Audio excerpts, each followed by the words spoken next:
another episode of Roses Are Red podcast with your host, Mrs. Red Rose, her co-host, Sam I Am from the Married Couple Podcast, and AC from Midnight Media.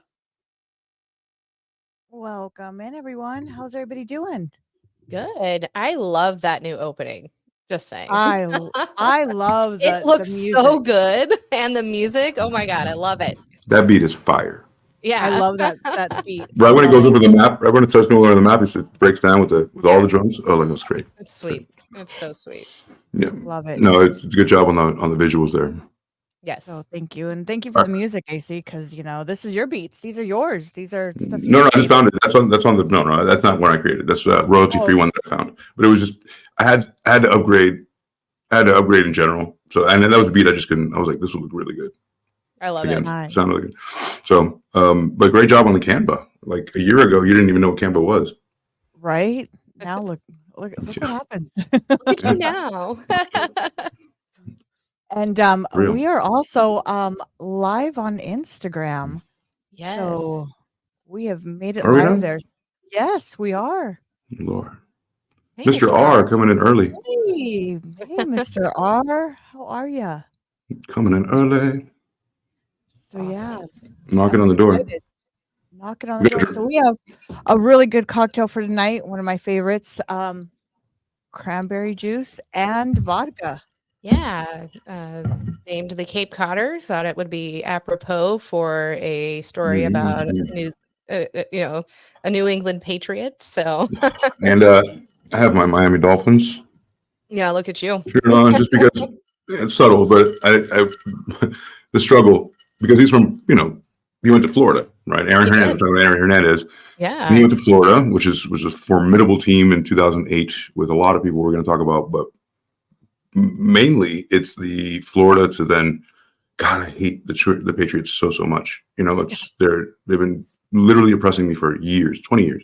Right. And it's not that I was happy that he got all that stuff happened, but it's not those are the right words. It was just like it's rough to see them, and it's good to see them lose anything. I didn't want that to happen to them, but I was just like overall happy. It was like, man, finally a blow to them in any way. And think about it as far as football goes. I mean, they had Gronk and Hernandez in the same, draft class. You know what I mean? They were drafted in the same draft together at the same time, and to have those two. Hernandez was a wonderful tight end. You know what I mean? Oh my God, and he was opposite Gronk. Yeah, I know. To have those two in their arsenal at that point with Brady and Belichick, and you know what I mean? So, insane on how that. Belichick was moist. We'll get to it, moist. But he was moist when he had both of those guys to be able to of course. He had linebackers fucking going crazy. He didn't know what way to go. Aaron Hernandez is big. Gronk is athletic and catch anything. Yeah. And he had soft hands, Aaron Hernandez. Like, he was a big target. Yeah. Mm-hmm. I mean, at one point, and we'll get to it, at one point, Hernandez, amidst all of the things going on, had asked to be traded. And Belichick said, nope, I can't lose you. You're staying kind of built here. the team around you. Mm-hmm. Yeah. Exactly. So, I mean, it's amazing. He was like, listen, I got to get out of Dodge. And they're like, nah, we need you here. Yeah. You're not going anywhere, cutie. Yeah.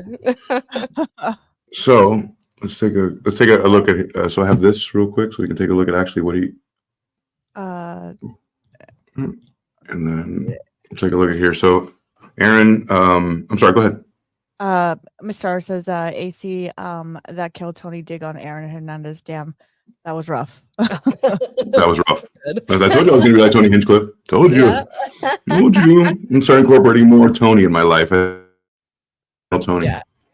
Fuck yeah. What did he say? Oh man, I'd like to watch the roast of Brady. Brady again. That was the best Tony Hinchcliffe minute and a God. half I've ever seen in my life. I don't want to go down a rabbit hole on that, but if you're a fan of comedy and things like that, he wasn't even supposed to be on, even go up on stage. It's actually relevant if we play that because he does. You know what I'm saying? Because they do mention Aaron a couple times. I might find it. Tony Hinchcliffe was not supposed initially. He was just supposed to do something from the audience, and he's like, "No, fuck this. Here's what I want to do." And because of, what he does. For some reason, he was kind of ostracized from the roasting community, even though that's what he fucking does. He does. Like big celebrity roasts and things. But I watched him on a podcast, and it was really interesting to hear his take on like, no, this was my chance to get up there and have people see, Exactly. He was so fucking good. Well, staying on topic even more, Robert Kraft they told him, don't fucking talk about Robert Kraft at all. Yeah. Just keep it out of your fucking mind. And some people were like, I remember who it was, but they talked about a flip over at the end. It's like, they get more flip overs than Robert Kraft at a fucking whorehouse. Yeah. Or a massage parlor. It was so, I mean, it was latent, obviously, with New England Patriot people and talk. Yeah, wasn't it? Didn't Brady get pissed off about that one? Like really mad. Yeah, like really mad. Like big mad, and you're like, dude, come on. He loves Robert Kraft. He really, really loves Robert. Okay, that's fine. He's the one, not Belichick so much that Robert Kraft put him together with Belichick, which is what they needed to do. Well, and I think they all have some sort of a reverence for Belichick. I mean, throughout everything that I've watched, in any Patriots player is, it's the Belichick Patriots way, and he ran such a different ship than most NFL teams. His players were not to speak up too much, even about games. You know what I mean? It was you were told the Belichick way is also what to eat, what to drink, how often to do it. To conform, and if you conformed, he was going to make a great football player out of you, and he take less money. You were already good. Yeah, I mean, right. He did very well at that. I mean, even Brady's success, it was it chicken or the egg? Would he have been that good had he not been under Belichick? Or, you know what I mean? Or would Belichick had the dynasty that he did without Brady? It's a lot of, that, but that Patriots Belichick way was it's the way. It's the only way. And they thought that would be good for Hernandez, based on his, college career and basically being in prison. Yeah, of course. Yeah. Mm-hmm. They thought it would, kind of rein him in a bit. So I found that interesting too. So, and good call there. So the real quick interview before, like introduction to what the NFL thought about him, an undersized tight end that best fit schemes like an H-back, kind of like what, what they ended up doing with him. Like when they would put Gronk in the backfield and things like that, they got another weapon like that. So no one ever goes to, like, it's two tight ends that are really, really high is not something that you do often. It's kind of like throwing away your pick unless he's like a transcendent player. We didn't really get to see Aaron Hernandez transcend, but he was very, very good. And when the time that they did have that, it worked like gangbusters. To be fair, he didn't get drafted until the 4th round, 15th pick, I believe. Yeah, so he was super valuable. So he honestly thought he would be a 1st round pick. And he was, but part of the reason they didn't pick him earlier on than they did, I mean, they picked Gronk before him, was that his propensity to get into trouble. He had failed drug tests, and honestly, somebody wrote a letter to the Patriots saying, "Hey," or he did, or his agent or whatever, saying, "Listen, if you draft me, I'll submit to taking drug tests every other week." He wanted to play pro so bad. But he honestly thought he'd probably go, 1st round rather than 4th round. So sure, it's hard for a tight end to go 1st round in this day and age. That 12, 15 years ago was different, but yeah. Right. I mean, which is about what well. H-backs are basically fullbacks, and when the Miami Dolphins are the only team with like a fullback left. They take that away now. They'd rather have another receiver on the field. But yeah, he was prototypical. He was undersized, but a prototypical like catching back, but not like a good blocker, right? Not like a big ass guy. So basically, they had two guys who were like another 2 extra receivers, but their offensive line was so good that they could deal with that. They didn't have to have 2 extra guys. So exactly, X's and O's. Yeah. Back to you, Rose. Sorry, I'm over here trying to look at the Instagram. We are talking football. It's all right. So, yeah. I'm learning someday. For sure. So I looked it up on our friend of the show, Dave Watson. He sent us a chronological kind of like an article, and I also asked AI to help us do this because you know me. You're all about the AI. I want to know all about it. So it's before they take us over. I just wanted to work for me for a little bit before I work for it. Right, exactly. So it says here that right around so in 2007. Should we start there? The 2007 because you want to know about his like young life. Let's. Do we want to start there first, or do we want to start kind of at the meat of it and then work back? It's up to you guys. We can start from the beginning, and doesn't matter to me. Yeah, it doesn't matter. Let's start at the beginning then. Okay. Take it give me a easy. second. I'm on it. Mr. R also commented, AC said undersized tight end, ... Oh, yeah. You know what I'm talking about. So, yeah. And then cue the meme with the donut hole dripping glaze. Yeah. You know what I'm talking about. Well, so, real quick, Rose, do you want to do a shot before we dive in? That'll calm me down from my fear of speaking in public. Right? I hate it. I hate speaking in public, Yeah, we know so well. I hate it. Come on, you love it. I used to get nervous every time we did a show. I love it. Then... Just don't do it on top of a mountain. I just don't want to do it high up. I have fear of heights. Not talking in front of people. Yes.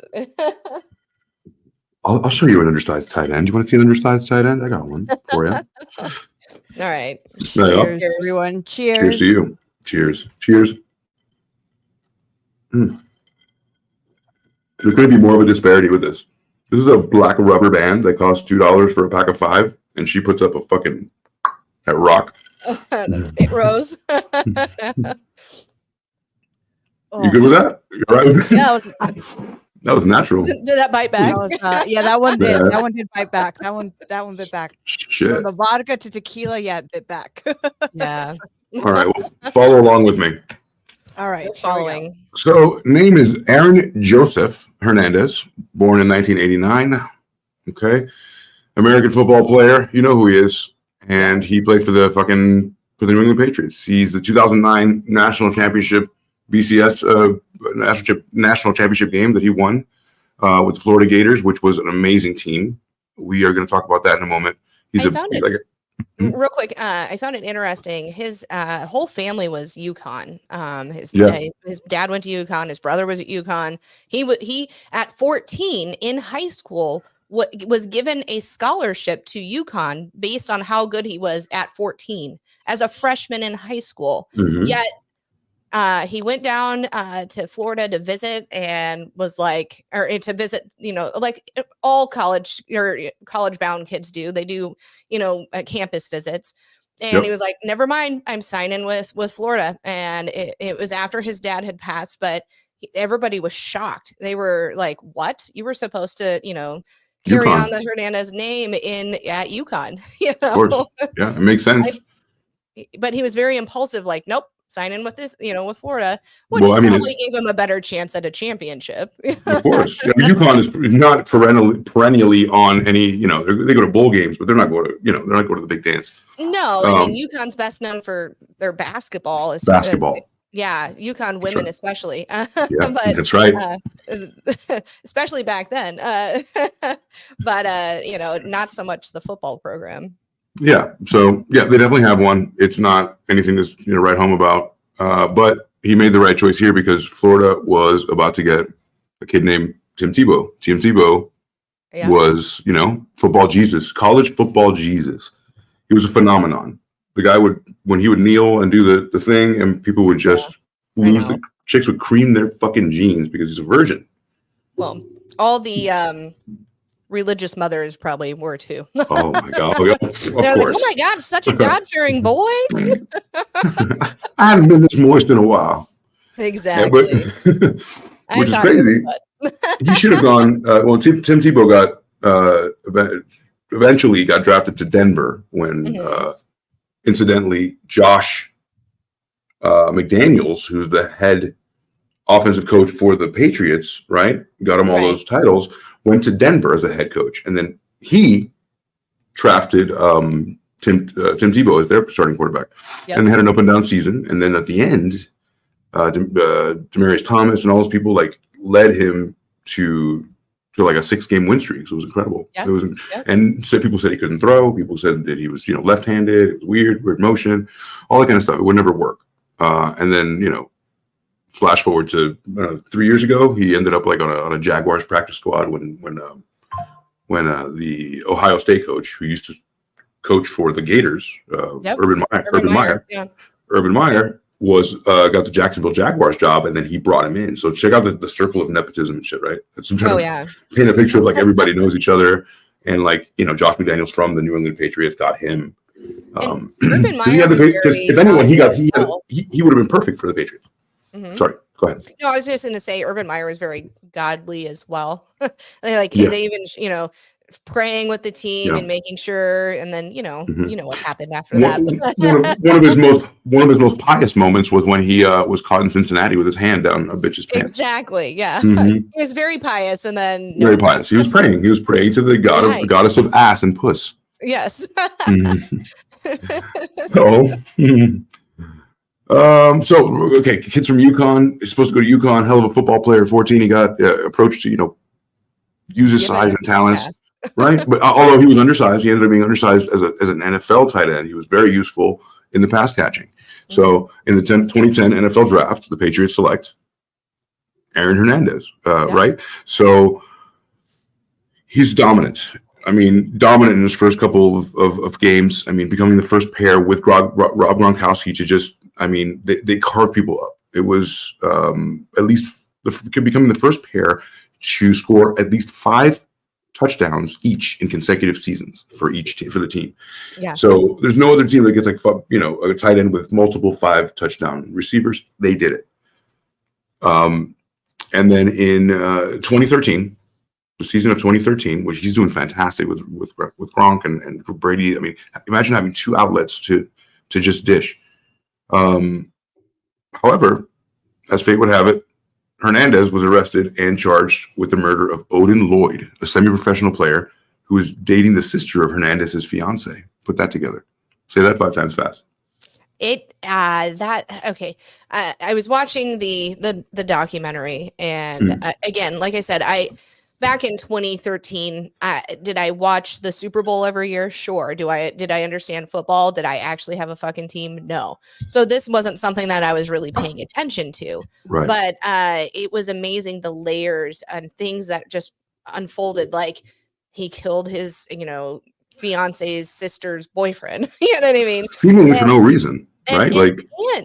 And his fiance, she is his ride or die. She stuck by him through the whole ordeal. Mm-hmm. The whole ordeal. I mean, she never wavered. She never wavered, and I'll get to other things later. But it was amazing to me on how ride or die she was for him. Yeah. To the point where I thought, does he have something on her? You know what I mean? Right. Maybe. I don't know. You never know. You never know. All right. So should we go into his early life? Do we care so much about his We can kind of go a little bit. I can kind of sum it up. His dad was there is abuse. Yeah, his dad was abusive to his mom. When his dad wasn't drinking, he wasn't typically. They pretty much said his dad was very athletic. He played football. He did all the things. He meant for his kids to grow up and be, in sports, namely football. But I think they played baseball and all sorts of. He played baseball and ran track. Aaron did, but he was very athletic and did all these things.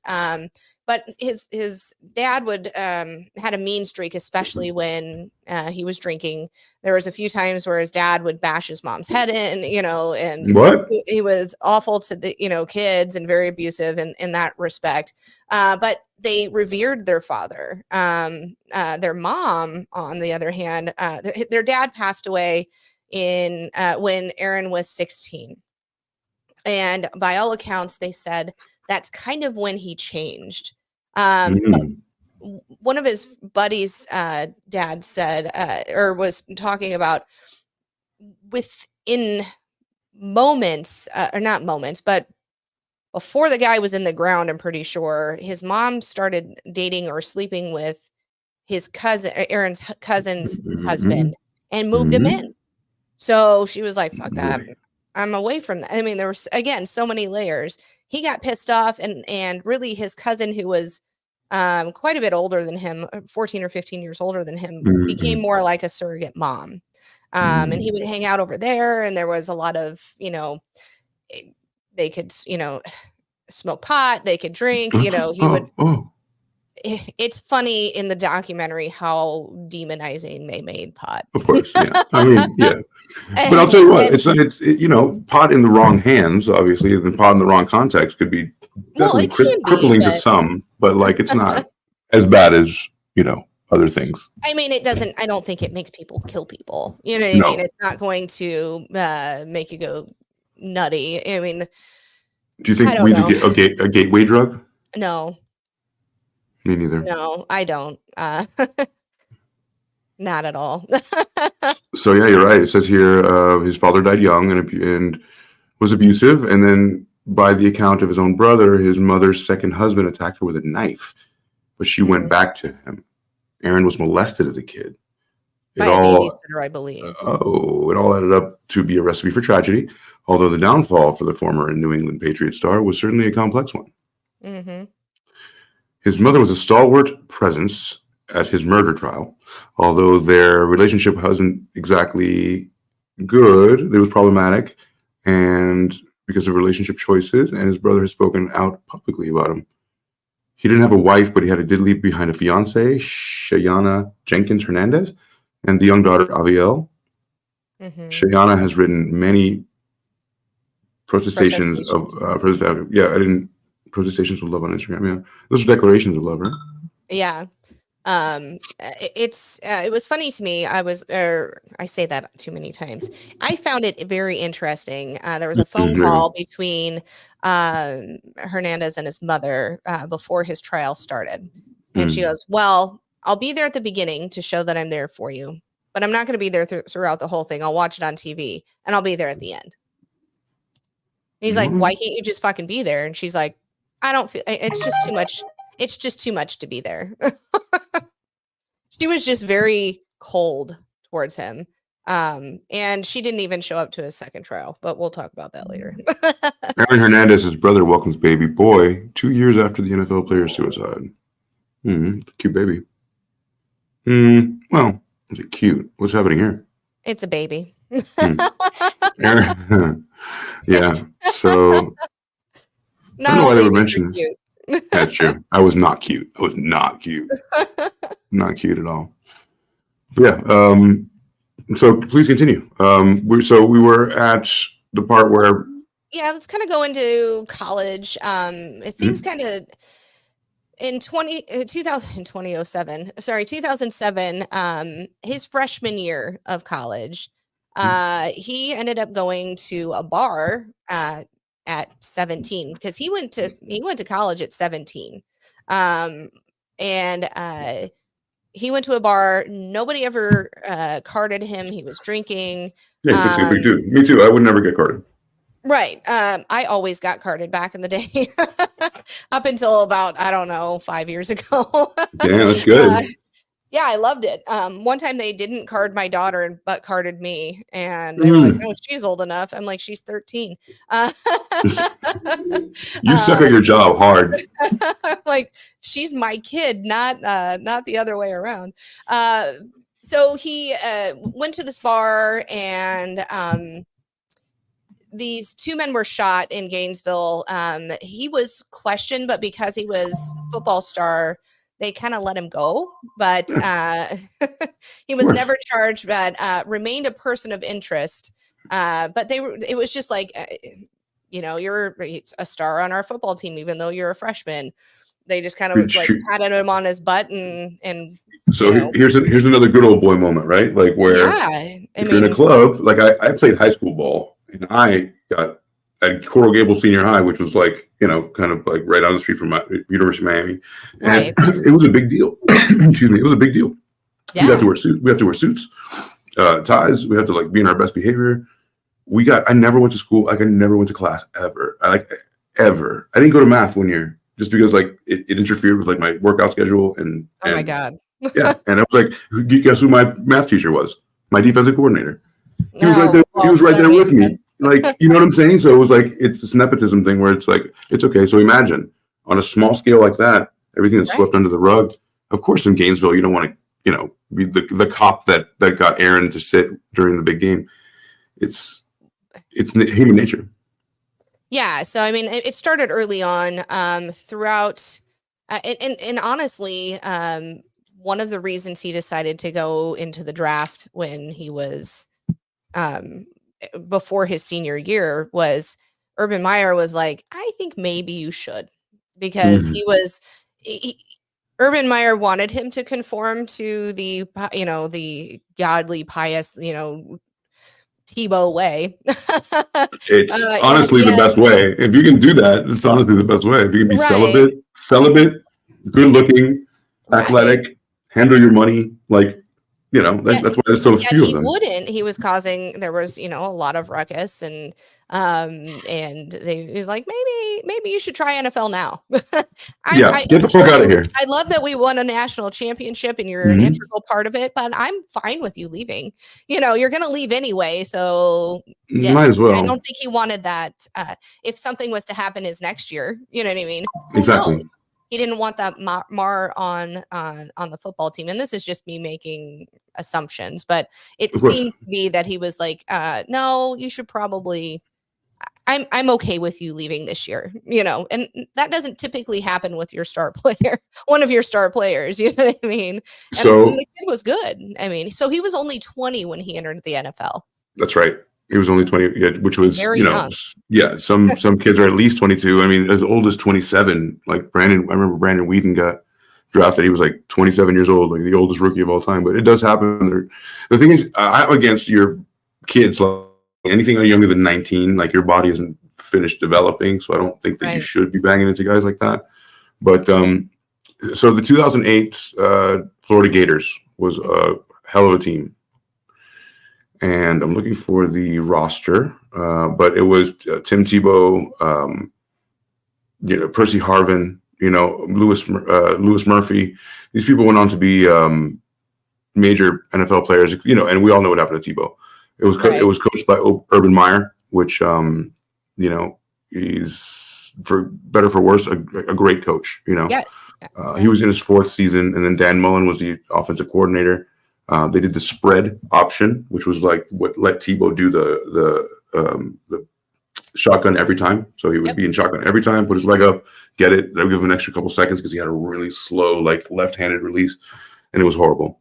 But a lot of people on that team made it to be, absolute stars in the NFL. Yeah. So just so you can understand that he didn't come from just anywhere. The kid, they beat Alabama, Tennessee, Vanderbilt. They killed it. They absolutely they were national champions his junior year. So, I mean, it's not like he was on a team he was the only star on that team. There was multiple. That team was kind of a dream team at that point. It was stacked. Percy Harvin, who went on to like the Vikings, was a huge part of why they excelled. He was running back, kind of a receiver running back. They killed it. Yeah, they killed it. Urban Meyer had the right plan for them, and they just ran a 4-3 base defense. It wasn't even anything crazy. Yeah, it was a good team. So, please, do you have anything else on that, or do you want to get into 2013 and the issues? No, I mean, hold on. No, not yet. Let's go into 2013 and kind of with that, and then we'll kind of backtrack on things that had happened prior that wasn't found out until after 2013. Does that make sense? So you want to do Odin? Yeah, let's do Odin first. Okay, so the 2013 season brought an arrest charge, and that arrest charge was the murder of Odin Lloyd, a semi-professional player who was dating the sister of Hernandez's fiance. The sister of Hernandez's fiance. So Cheyana's sister. And it was first degree murder, right? And following the arrest, Hernandez was immediately released by the Patriots. And then while on trial for Lloyd's murder, Hernandez was also indicted for the 2012. Are we going to 2012? Yeah, double homicide of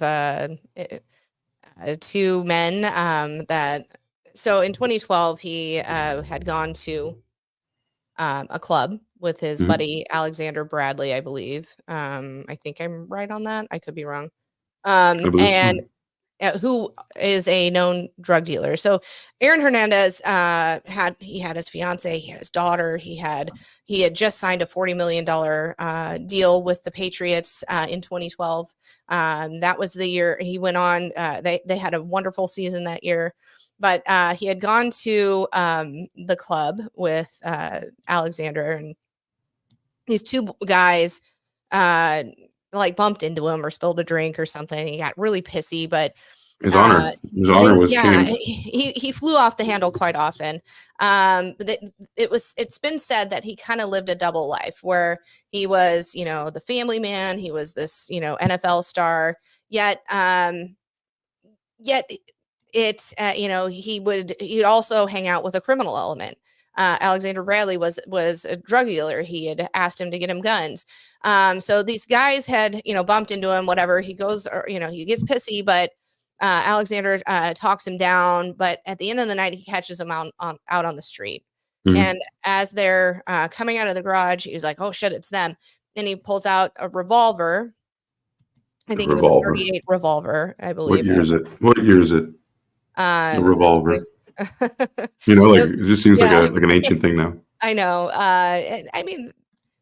So it was a 38 revolver, and he shot all 5 rounds into the car and killed the 2 men. Okay, allegedly, because they did not find him guilty on this one. Allegedly. He did go to trial after the trial for Odin Lloyd.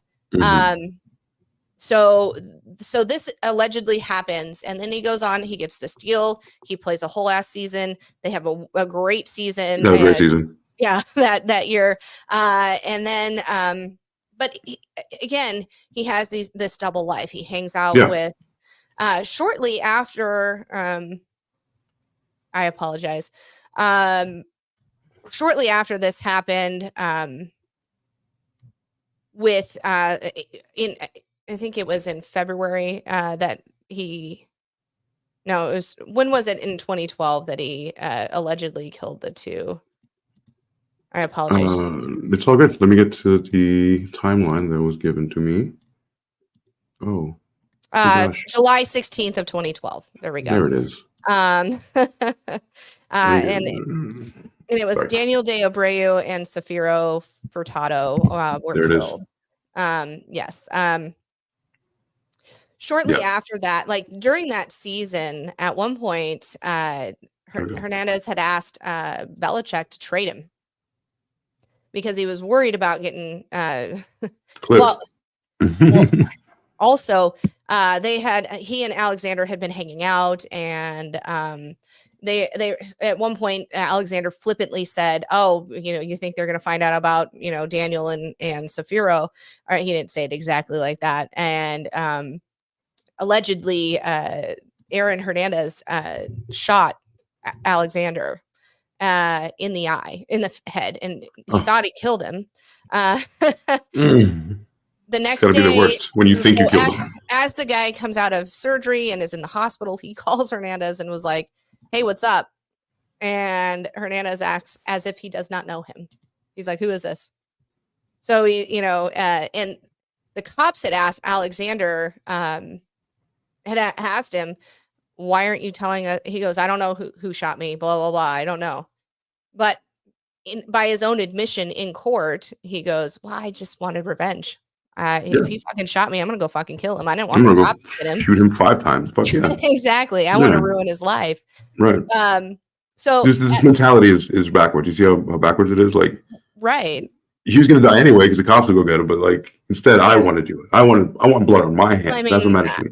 I understand in a way. I mean, if somebody shoots me, I probably want that revenge, but especially being a dealer and in that element, it's more of the street cred, right? Right. You Of know what I course, mean? that's the word. I'm not going to be a fucking bitch. I'm going to let them, I'm going to fucking handle my own. I'm not going to let the fucking cops do it. Tell them, girl, Those preach. motherfuckers. Preach. Also, he didn't want to be a rat. I mean, let me deal with it, right?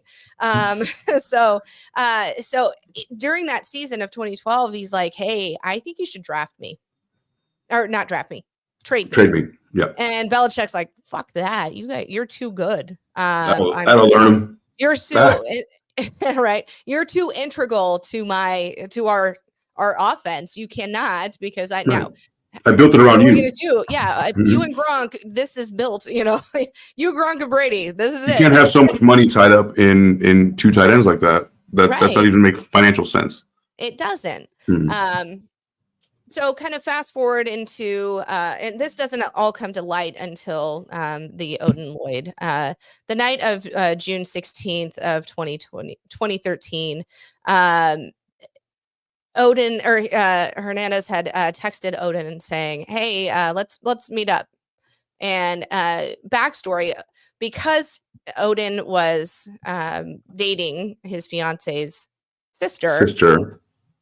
They hung out quite a bit. I mean, they had football in common. They both liked to smoke pot. They did it quite a bit. I mean, who doesn't?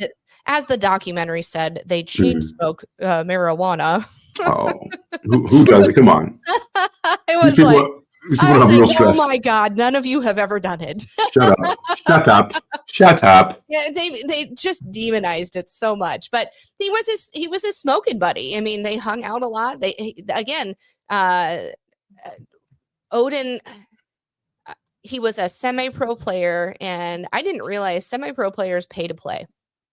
This dude, he wasn't, he was playing because he loved the game, and it kept him out of all of the criminal element, right? And people from where they grew up, where they were from, respected the semi-pro players. If you were a football player, they were like, even the drug dealers, if you're walking out of the hallway, they're like, no, dude, you're cool, you're playing football, you're fine, bro. Yeah.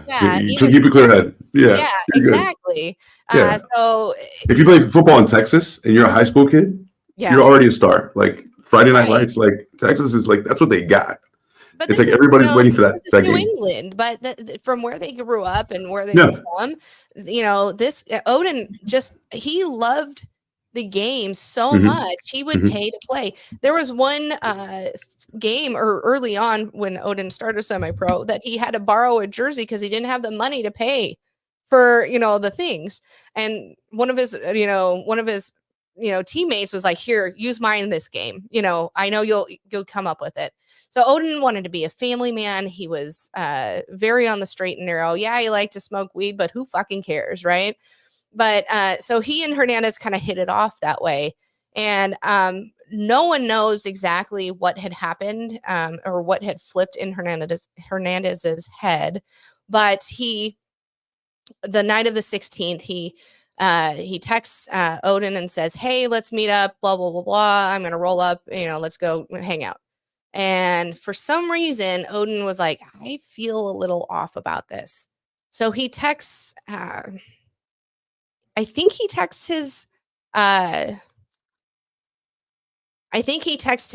girlfriend and says, "Hey, if anybody, or I need you to know Aaron's picking me up tonight." He had that wherewithal to say, I something feels fishy. I don't know. And that chick does look like she's from Saved by the Bell. She does, right? I was going to finish talking about it. That chick looks like her. She really does. She really does. But so they don't even roll up until 2:30 on the 17th. But it wasn't just Aaron. It was him and his two criminal buddies, Ortiz and Wallace. Carlos Ortiz and Ernest Wallace, I believe, are their names, without looking it up. And they get in the car and whatever, he gets in the car with them. The next day, somebody running home from the gym finds Ortiz's body, wrong guy, Lloyd's body in kind of where it was like not an abandoned lot, but like a construction area, site. So, and literally blocks from Hernandez's house. Weird. Yes. Super weird, right? Okay. So what date is this? Where are we? June 17th of 2013, I believe. 2013, yeah. Yeah. That's right. So the body of Odin Lloyd is found in an industrial park in North Attleboro, Massachusetts. Yeah. That's Absolutely. what I meant. So let's take a look at this here. And so, yeah, here. So, right in 2017. So I could have shared, I guess, go by that. But yes, 2017. Lots of stuff happened. I mean, tons of stuff happened prior to 2017. Well, so this is 2013. 2013. June 17 of 20. Oh, I'm sorry. Dyslexia. I put a 7 there. No, I heard you. I heard what you meant. Is this where he got pulled over? No, this is when Odin is unalived. Is murdered. Yes. So they found his body in an industrial park.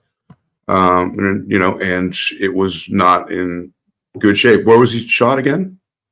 He was shot like in the 5 face? or 6 times. He was shot in the leg, in the bicep, I believe, in the chest, right at the clavicle, and then in the back of the head. Okay, just to finish the job. No. It was actually, it went like at the base of his neck, but then he was incapacitated at that point. He was rendered, he couldn't move, paralyzed, and then 2 kill shots to the frontal lobe. Yeah, that'll do it. And you really want to that's one of those wanton violence ones, the thing we just learned about. Right. Lisa Turtle did it. Lisa Turtle did it. She does look very much like her. Yeah. I believe. I think about bringing up a Both picture of of the her. sisters are very, they look so much alike. Lisa Turtle. I know. I can't unsee that now. Yeah. So it's fucking. It's gonna live rent free in my brain for quite a while. So this is near North Attleboro, Massachusetts. I went to school in Providence, Rhode Island, and I used to go to South Attleboro to go shopping. That was Marshall's. That was like right. The same, right. So I'm familiar with the area, and it kind of sucks. It's kind of like a sucky area, unless you have money, obviously, like every area. But I guess we can move on to other things. We can get to the end. Yeah, so I mean, they search his home. Videos surface that placing Hernandez and Lloyd together the night of the murder. Yikes. Hernandez tips lawyers. Or Hernandez's trips to lawyers and gas station are tracked by media helicopters. And I found it interesting.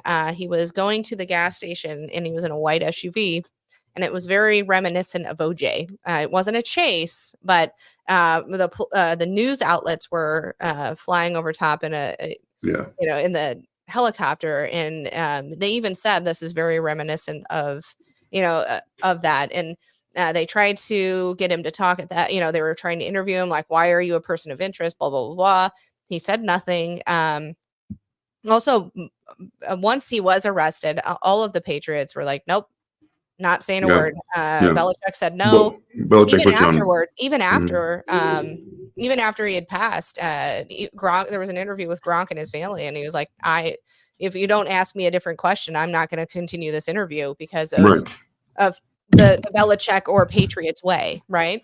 Everybody knows it. They just test the waters every once in a while. They're not, you have to ask. Like it's almost like in the White House, like the press room, like they're not going to answer certain things, but you have to try. You have to make sure that people see that you're trying. Exactly. Yeah, I mean, you're not doing your due diligence if you're not asking the hard questions. So even if it's turned down every time.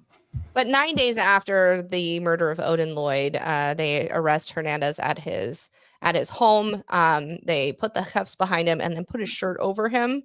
I didn't realize this, but it became Well, it became a thing. Like it went viral. Like, kids were taking pictures of themselves with their shirts over, like they were handcuffed.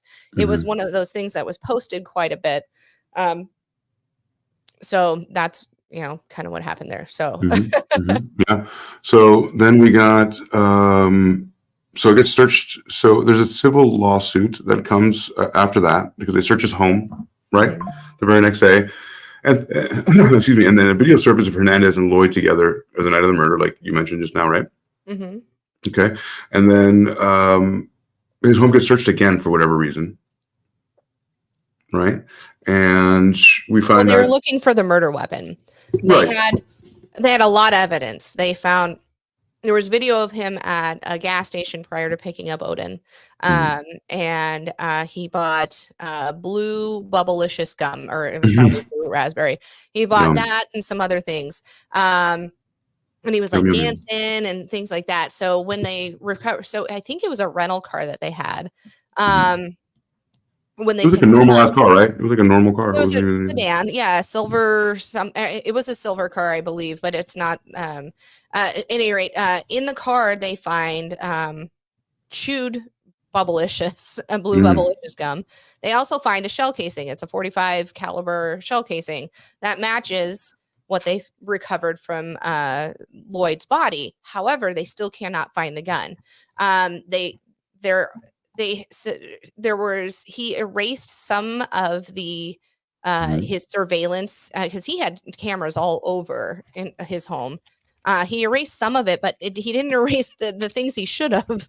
Right, he was an idiot about this. He was very much an idiot. Also, there was a video. He had left once he was in jail. He had called his fiance and said, "Hey, I wish I'd have written down the exact words.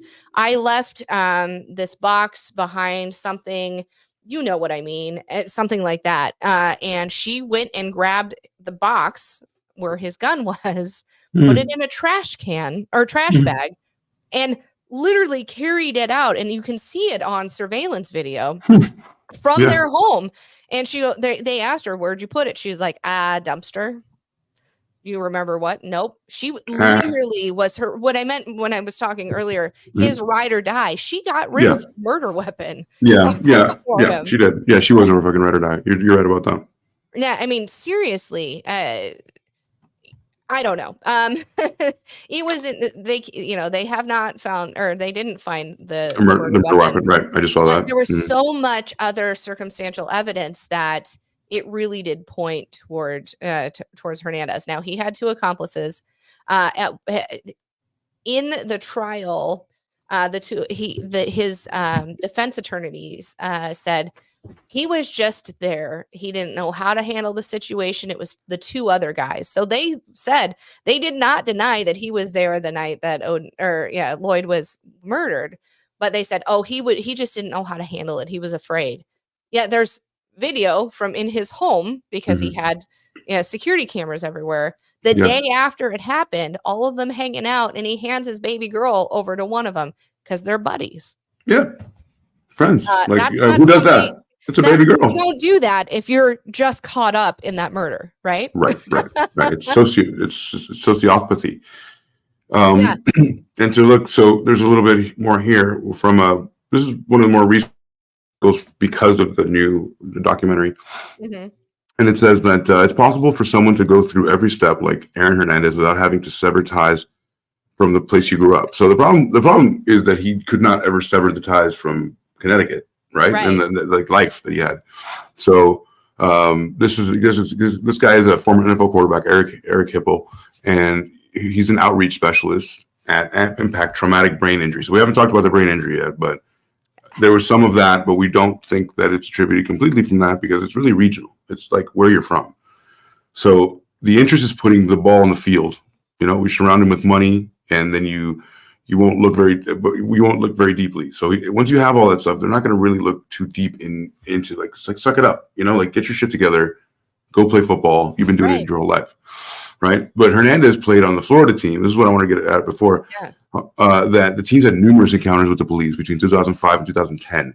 The players were arrested at least 31 times on charges as varied as underage drinking, disorderly conduct, stalking, assault.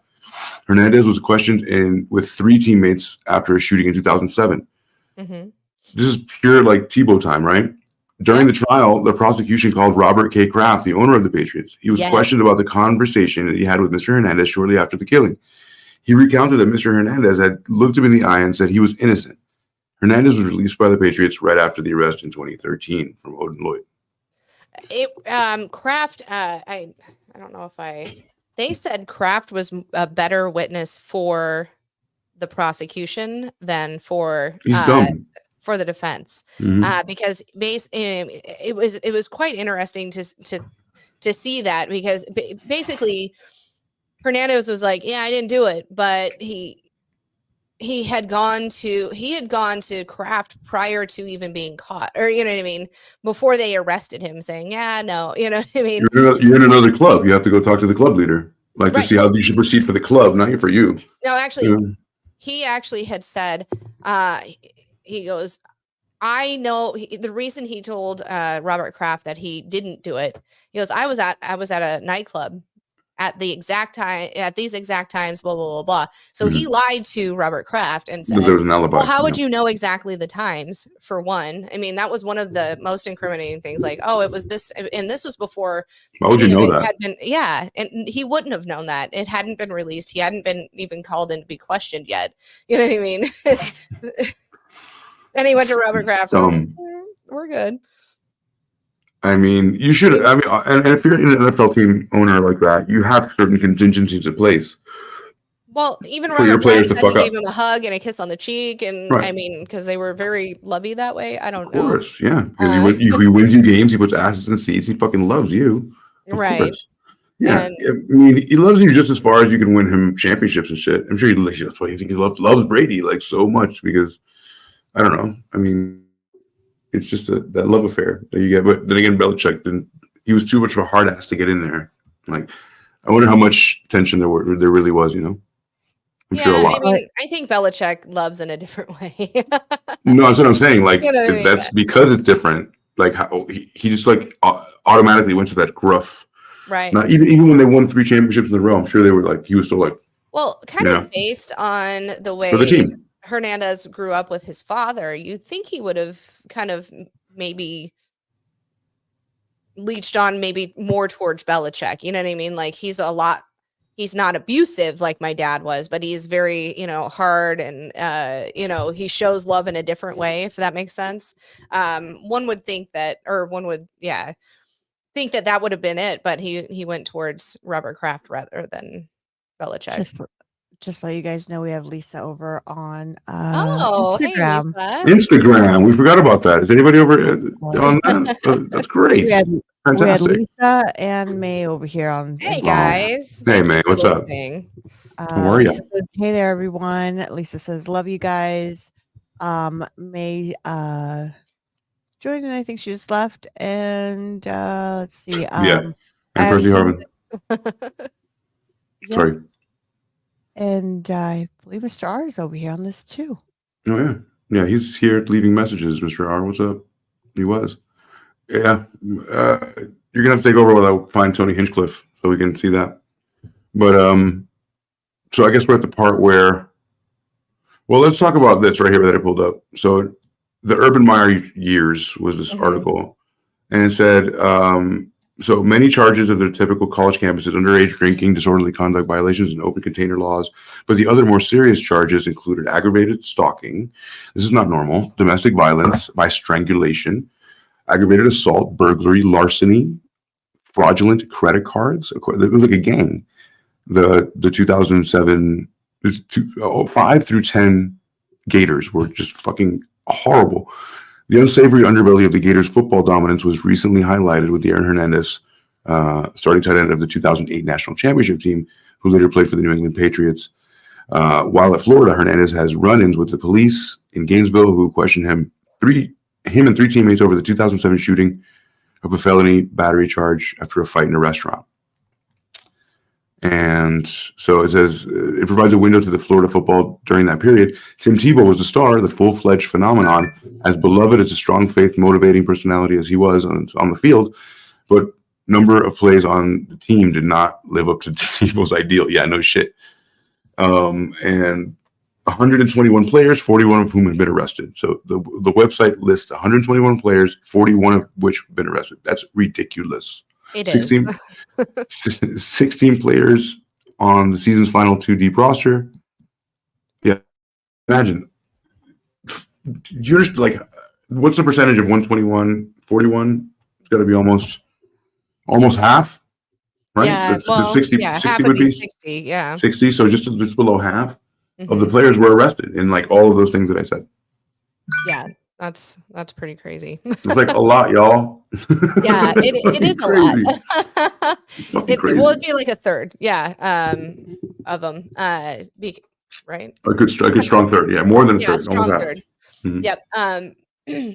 Yeah, it's nuts that team, where all of those on the Florida Gators team have that. Yeah. Yeah. So let's have a shot, y'all. Now that let's regroup and talk about what this fucking guy's going to do for the rest of his life. Because he eventually, I mean, he's in trial. He's probably going to go to jail. Well, you would think prison. one of the things that was interesting as I'm pouring my shot, he was very close with his cousin Tanya. I remember Tanya from before. Tanya was the mother, his surrogate mom, right? The Right, when he was 15 years older than him.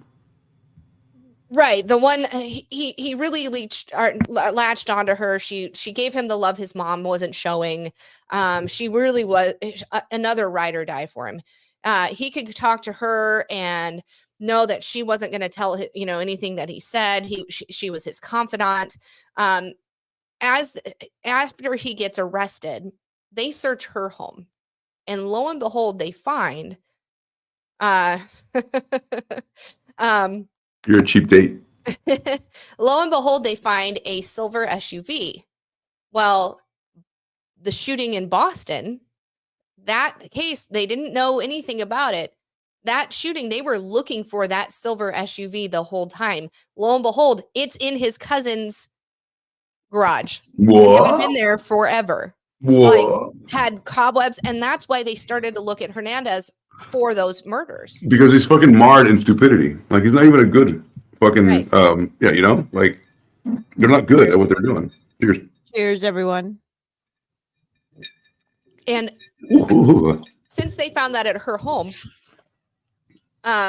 she had information, and she refused. She was fighting breast cancer at the time. Cheers.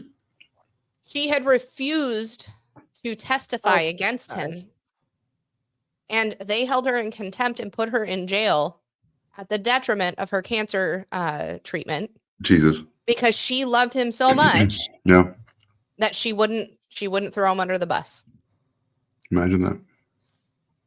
While he was in jail before everything happened, she had actually succumbed to the cancer. It had gone all over her body, and one would think maybe if she had at least testified,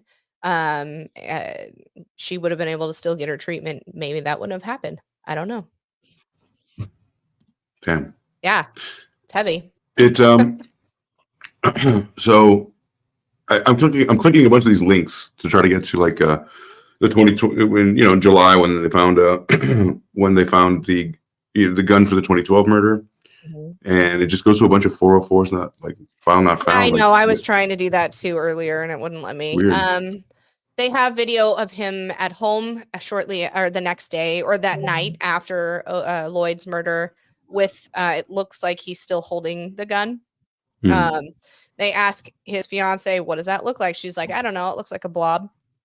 Yet it was clearly the butt end of a gun. He was holding it by the barrel, which it's ridiculous. Makes it's sense. of course it is. Of course it is. I have an article here that says like Aaron Hernandez pleads the Fifth Amendment. This is 27th, 2013. It says former, you know who he is, civil lawsuit alleging his friend shot him in the face, and with Alexander Bradley, and he says he pleads the fifth. So I didn't know that he pleaded the fifth. So Now Alexander Bradley is the drug dealer that he shot in the face. It was funny. We were watching the documentary, and one eye is clearly which was different. his friend. Right. One eye was clearly different than the other. And Dave goes, "Do you not see that?" I'm like, "No." And then I looked, and then they hadn't revealed that Hernandez had shot him yet. And This is why. Then when we were like, "Oh shit, he's probably got a fake eye because he shot him right in the head," you know. That makes sense now. Yeah. So he refused to help him find the attacker, prompting them to the investigation. So Bradley told the police he did not know who had shot him and refused to help him find the attacker. Yep. He sure Star did. Star says, when I lived in Boston for 7 to 8 years, absolutely no one spoke about Hernandez, even in the random bars I'd stumbled into. Yeah, I mean, it was one of those things that, you know, the Patriots were told not to, you know, any of the players. It was, you know, hush, hush, everything. We don't need any scandals. We don't want the media. No. That's true. But based on the evidence, not only so he had to face the Odin Lloyd trial first, and then they didn't bring up the other two murders in that trial. You can't do that, right? They can't. No, they can't. No, they have to try him separately. But then he had to go on after he was convicted, and don't. After he was convicted, they had to go on and try him for the other two. So, right. But Alexander Bradley, the guy he shot in the face, was a very key witness in the double murder because he was there. But because of his history and because he didn't initially tell the police what had happened, he was discredited quite a bit. 4 months later, Bradley named Hernandez in the shooting, which was at Tootsie's Cabaret. Can I tell you that Tootsie's Cabaret is one of the best strip clubs in the whole fucking world? Really? They should have had this good eye. Fucking awesome, dude. Tootsie's, there's nothing better than Scarlett's. Scarlett's is on Hollandale Beach Boulevard on 95. Like, that's the best strip club you'll ever be. It's as much a nightclub as it is a strip club, but it's awesome. 100 girls come out every hour. There's people with neon shooting gas. It's sick. The music is amazing, but Tootsie's is a close second. It used to be a Costco, and they turned it into a fucking. Oh, that's kind of cool. Yeah, it's huge. It's huge. So that's So horrible that they have gunfire there. Such a wonderful place. Like, they should keep gunfire out of happy places like strip clubs. So either intentionally or through extreme, he underwent multiple surgeries at Bradley's, his gunshot wound. I guess it says he pointed the gun at Bradley and fired. Yeah. So, I mean, this is after it didn't even compute because he said that before he didn't know who shot him. And now he does. Like, okay. So he lost his right eye in the gunshot in multiple surgeries. So in a 4-page filing, Hernandez refused to acknowledge any of the narrative that painted by Bradley, other than to confirm that Hernandez is a resident of Massachusetts. That's the only thing he said. Yes. AC Gosh Dad says, I don't believe you, AC. Show us. I'll show you. I want to show you in person, though. This would be in 2 weeks. You'll show. You can show me in person in 2 weeks. I'll show you so good. I'll show you. So yeah, he $100,000 in damages for Bradley. That's all it costs for an eye now. I can get $225 if I had life insurance. Like, fuck. And yeah, I just don't understand why it took him 4 months to do that. Like, what did he have over him? What was he afraid of? He obviously, Well, let's be real. He had asked Bradley to get him the firearms that he used and said crimes. So even though, because he had no criminal record, he could have gotten his own firearm on his own. Sure. He could have walked into a gun store and said, he could have gotten a buyer. It's not a permit, but concealed. Not a concealed. It's here in Nebraska, to buy like a handgun, you have to get a I think a firearm buyer's permit or something like that, which is weird.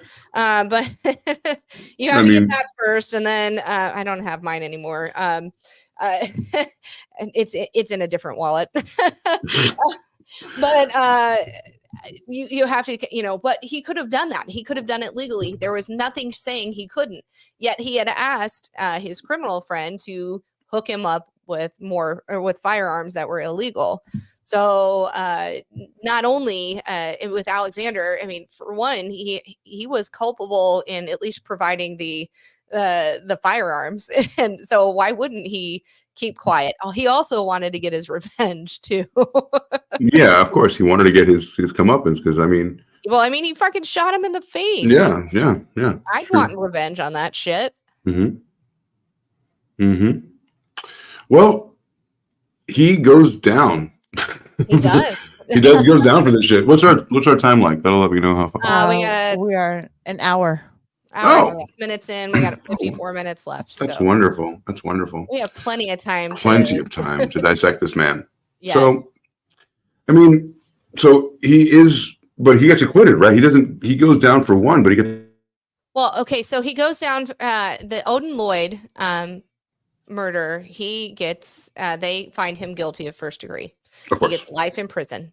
He immediately decides he wants to appeal, but they have to wait for the other two. It doesn't do you any good to appeal one conviction if you're on the hook for two others. Right, exactly. So they wanted to get the other a trial done before they were going to do an appeal. With the Odin Lloyd, his mom, Odin Lloyd's mom, went on. They put her on stand because she had to identify her son. When I didn't understand why, but the judge told her to not have any emotion while she was on the stand about her son dying, because it would potentially sway the jury's thoughts. I'm like, who fucking cares about that? This is the thought that I'm having. I mean, well, what I mean, he didn't want it to sway the jury one way or another. She was just supposed to go up there, and she did so well just holding it together. But how can you tell a mother not to cry and grieve over their child when being asked to, with pictures in front of her saying, did you identify this? Was this the scene you saw? Was this, how, I don't know. Also, the anyone in the courtroom was not able to wear any Patriots gear. And they were going for a Super Bowl at this point.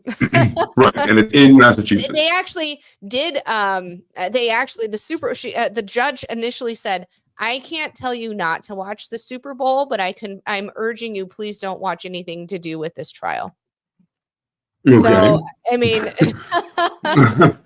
I urge you not to watch. She said, "Don't watch anything to do with the trial. Don't watch the news, but please watch the Super Bowl because we're in New England, and this is our fucking team, and they're going to the Super Bowl." Right, and the game's on right after this fucking trial. So shut up. And and Robert Kraft was the only Patriot or football person to come in and testify. So he was the only person, a part of his football life that came in and testified. Okay. Yes, exactly. Got it. Okay, so in Fall River, Mass, right? 2016. I'm sorry, the 16th of June, 2013. The two associates we were talking about, Carlos and Ernest, right? Mm-hmm. So allegedly, right? They did the stuff in North Attleboro, but then going through this, like, what was he charged for first? That's what I'm getting confused. So the 2012, this happened in 2012, the murder of. No, 2013. That's what he was first. The 2013 murder of Odin Lloyd. Sorry, I keep fucking. That's what I'm saying. Like, Odin Lloyd was the very first thing that put him on the police radar. Because however, of his murder, they found evidence linking him to the double homicide in 2012. Of Ernest, correct. So it happened earlier, but he got caught for the 13. Yes, exactly. Thank you. And probably thank you to other people who are probably confused. I'm slow. So sometimes I need to see timelines in my mind. Right. So this is not the place I wanted to be at. So yeah, Tanya Singleton was his cousin. correct. I read that earlier. She right, and she was in ride or die, man. Right, she got into contempt for refusing to testify before a grand jury and committed. Right. Okay. So she was fighting breast cancer on chemotherapy and said, "I'm going to jail because I will not testify. I will not do it." I mean, a lot of ride or dies here. You're right. People who are like he has down. 2 champions for him, his fiance and his cousin. I mean, that's family right there. Family and above I all. believe Robert Kraft actually was trying to be his champion. I don't think he thought he was implicating him in anything, even though his words actually did. Does that make sense? Yeah, because he was bad. He was just bad at being in the club. Yeah. Well, now, what did Robert Kraft say again? That Robert Kraft was saying that Hernandez had told him it couldn't have been me. I wasn't here during these times, and this was prior to that even being released of the time of the murder and all the things. I was at a club, even though all this evidence links him to picking up. Yeah, exactly. Oh, this is for the 2012 murder, though. Oh, that's Abreu, right? Correct. Yeah, got it. Understood.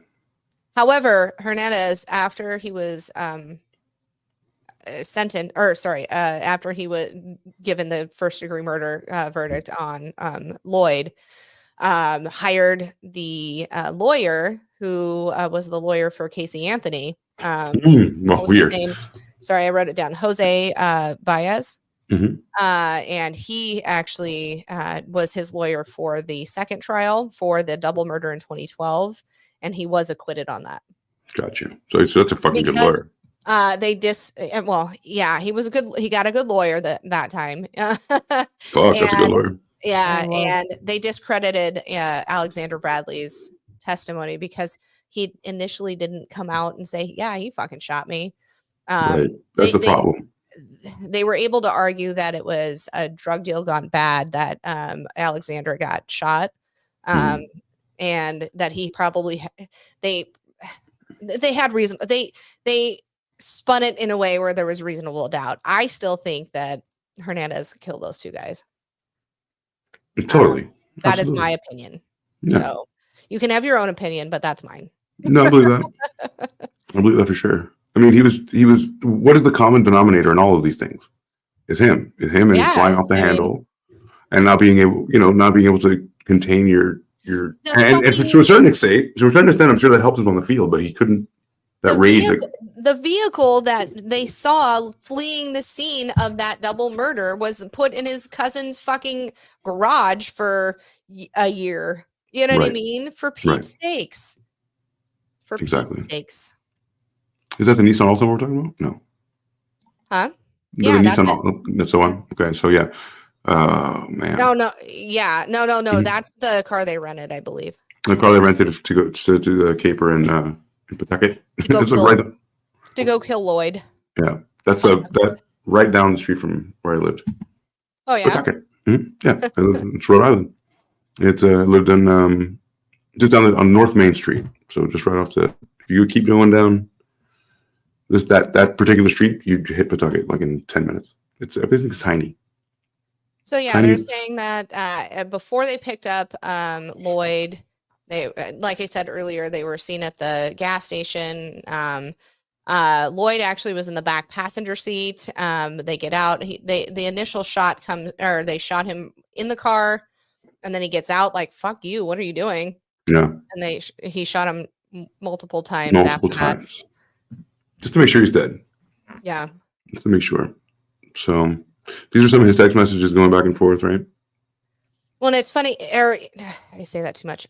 In the trial, they had Hernandez's fiance on stand, and they're like, "What's your relationship with your sister?" And she's like, we're kind of, not really. But literally the day after when Lloyd was found, she came over and hugged her sister, like, "Oh my God, my boyfriend's dead."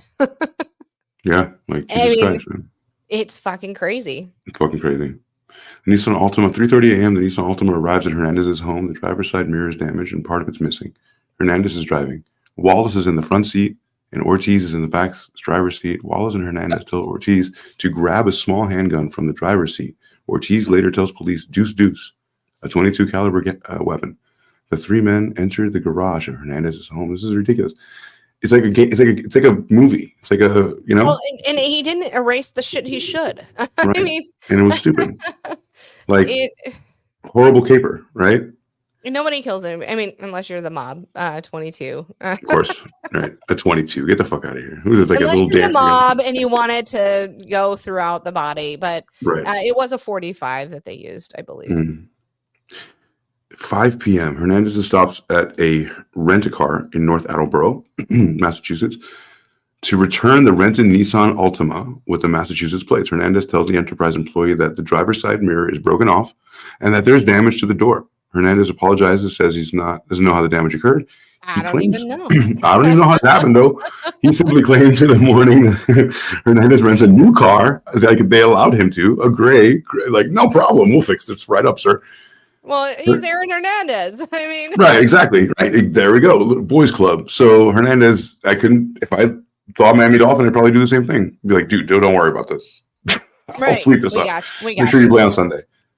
Wallace and Ortiz drive away from Hernandez's home in the gray Chrysler 300. And then a jogger calls 911 finding a body in the industrial park of 344 John L. Deitch Boulevard. John L. Deitch. I think it's Deitch. Deitch. So yeah, I think that's German. I think it's Deitch. Yeah. And then $64.75 in cash in charge for the Rhode Island. What was that for? Okay, sorry. Let me. So they responding to officers conclude that the man had been shot several times. They find 5 .45 caliber shell casings, a white towel, 2 sets of keys to a black. Hold on. Go back. I'm sorry. I'm sorry. Just you're reading. I'm sorry. I was trying to get. I went too far up. I'm sorry. I was trying to get it better. It's okay. 2 sets of keys to a black Chevrolet Suburban with Rhode Island plates. $64 and fucking dyslexia. $64.75 in cash and change. A cellular phone and a driver's license identifying the man as Odin L. Lloyd. When you scroll and you think the scroll is going to be smaller. Yeah, it's going to scroll more, but it's a whole lot. Yeah, I got to change my scroll settings there. So technicians later conclude that the 5 shell casings were fired from the same .45 caliber weapon. Weapon. I'm being Scooby-Doo right now. Weapon, right? It's a weapon. Rugged.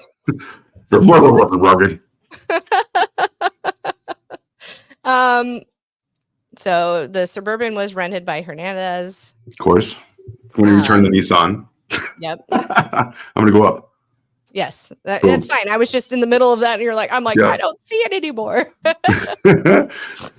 Detectives run a computer check on Hernandez's driver's license and find out he's a fucking mess, and his home is 1.2 miles from the murder scene. By the road, you don't shit where you fucking eat. No, I mean, Peter Dupas, like Dupas, 4 miles, everything, 35 people. You don't shit where you fucking eat.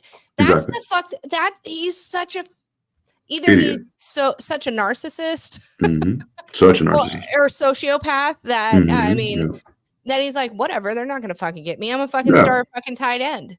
Well, how much do you think of this? Do you think that motivated him to say, like, I can get away with this? A lot of it did. I'm sure a lot of it did. Certainly. Again, the thing that honestly, hot take maybe. What if after again, my opinion is that he did kill the 2, even though he was acquitted, he killed the 2 men in Boston, right? Yeah, for sure. Yeah. I mean, it's pretty obvious, yes. Obvious that he did. But again, it lines up. He was acquitted, so whatever. My opinion that he did. So when he and he shot his friend in the fucking face, and he knew his friend. his friend. Dope friends aren't really friends usually. It took me a lot of dope to figure that out. Yeah, it took me a lot of not doing dope to figure that out. But his friend, he shot him in the fucking face because he thought he was going to rat him out on the fucking murders, right? And then he goes to the Patriots and goes, I need you to trade me now. Right. Weird as fuck. Please trade me. I need to be out of this state. I need to be away from the element that I'm in. Because he's afraid that Alexander Bradley is going to come back and he's going to have the repercussions and he's going to be unalived, right? So what if Belichick would have been like, you know what? You're asking for it. Let me do it. And he was, traded to say, I don't know, fucking any fucking team in the NFL that's not close to New England. Say Denver or wherever. So say he's traded. Do you think, this murder of Odin would it have happened? Or would he have found other elements in another place and done it for a different reason? Definitely that. But right. But because Odin of his still had temperament, life, maybe. yeah. But the other guy, Alexander, right? Would everything be changed if he would have killed him? If he would have killed him, I don't think he would have died. I don't even know if he would have gone to jail. I don't know. You know what I mean? Maybe. I don't know. So one of the things we haven't touched on is that there was hearsay that Aaron Hernandez was also gay and his beard was football. Okay. And his fiance. Are we going there already? One of the theories is that Odin may have found out about that, and he felt that he found out about the double murder or whatever. But I think that, or maybe he made a pass on him. Who knows? But that's one of the theories. I don't want to go too much into that because I think I don't know if it's actually. We can go into it, but I don't know. Oh, you're worried about gossiping?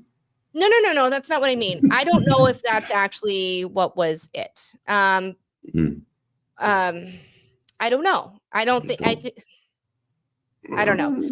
There is. Well, the new documentary says otherwise. That one of his childhood friends says between 7th grade and junior year they were a couple. They did. And that guy is now openly out.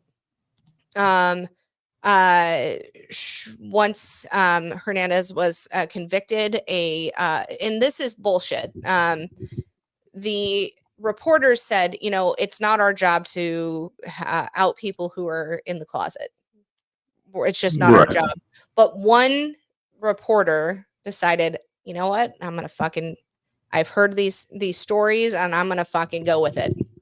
It's salacious. It gets views. Yeah, it gets views. That's how people get paid now. Yeah, and they came out with it, but they think, one of the theories is that Odin found out, and that you think Odin was going to tell everybody that he was gay. Yeah, I think maybe, or he found out, or Odin found out about the other murders. It could have been either one. Yeah, I want to know how much the gay factor. I mean, one could surmise that. It can end. Do you think it could end his career? Well, it wouldn't have. Again, even 11 years ago in 2013, we were not as forward thinking as we are today. It wasn't as accepted to be, especially in football, a gay man. So maybe he made a pass at Odin.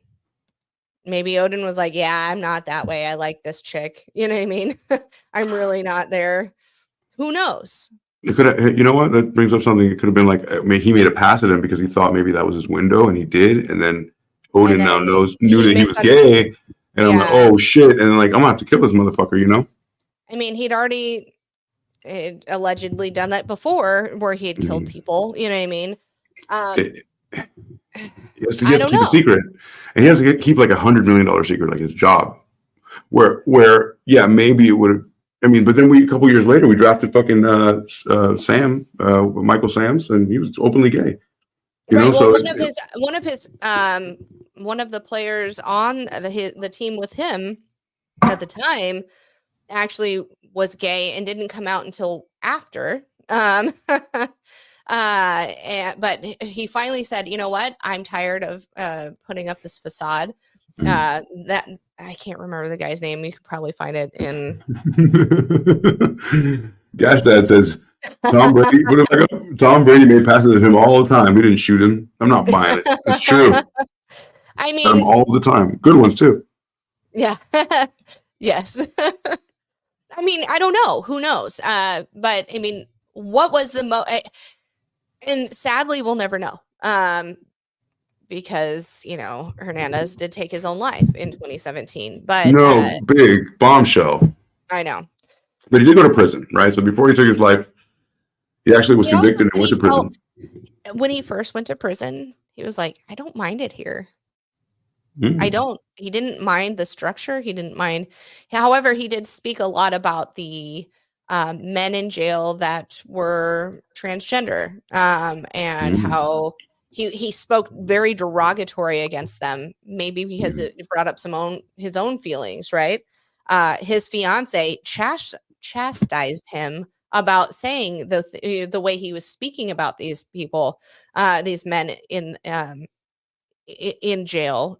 She's like, you can't say that. They're actual people. They're, you can't be like this. They, I don't know. He was calling them things, and she's like, they're people. That they didn't choose this. You know what I mean?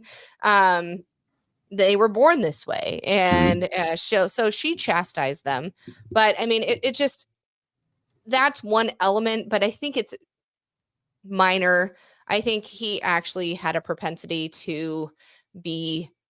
He was a sociopath. He had the propensity for violence. You can cut that out of his life. He can be gay, but also then forget he's gay when he's on the football field. But then again, that doesn't matter that it's again, unless Lloyd was going to out him. That's the thing, right? Of course. But that part of his life had no bearing on him killing people. Typically, not at all. Not at all. He had shot people before. It happened in college. It happened a year prior. He was definitely showing that he had that in him. Yeah, of course, and that had nothing to do with it. But it did.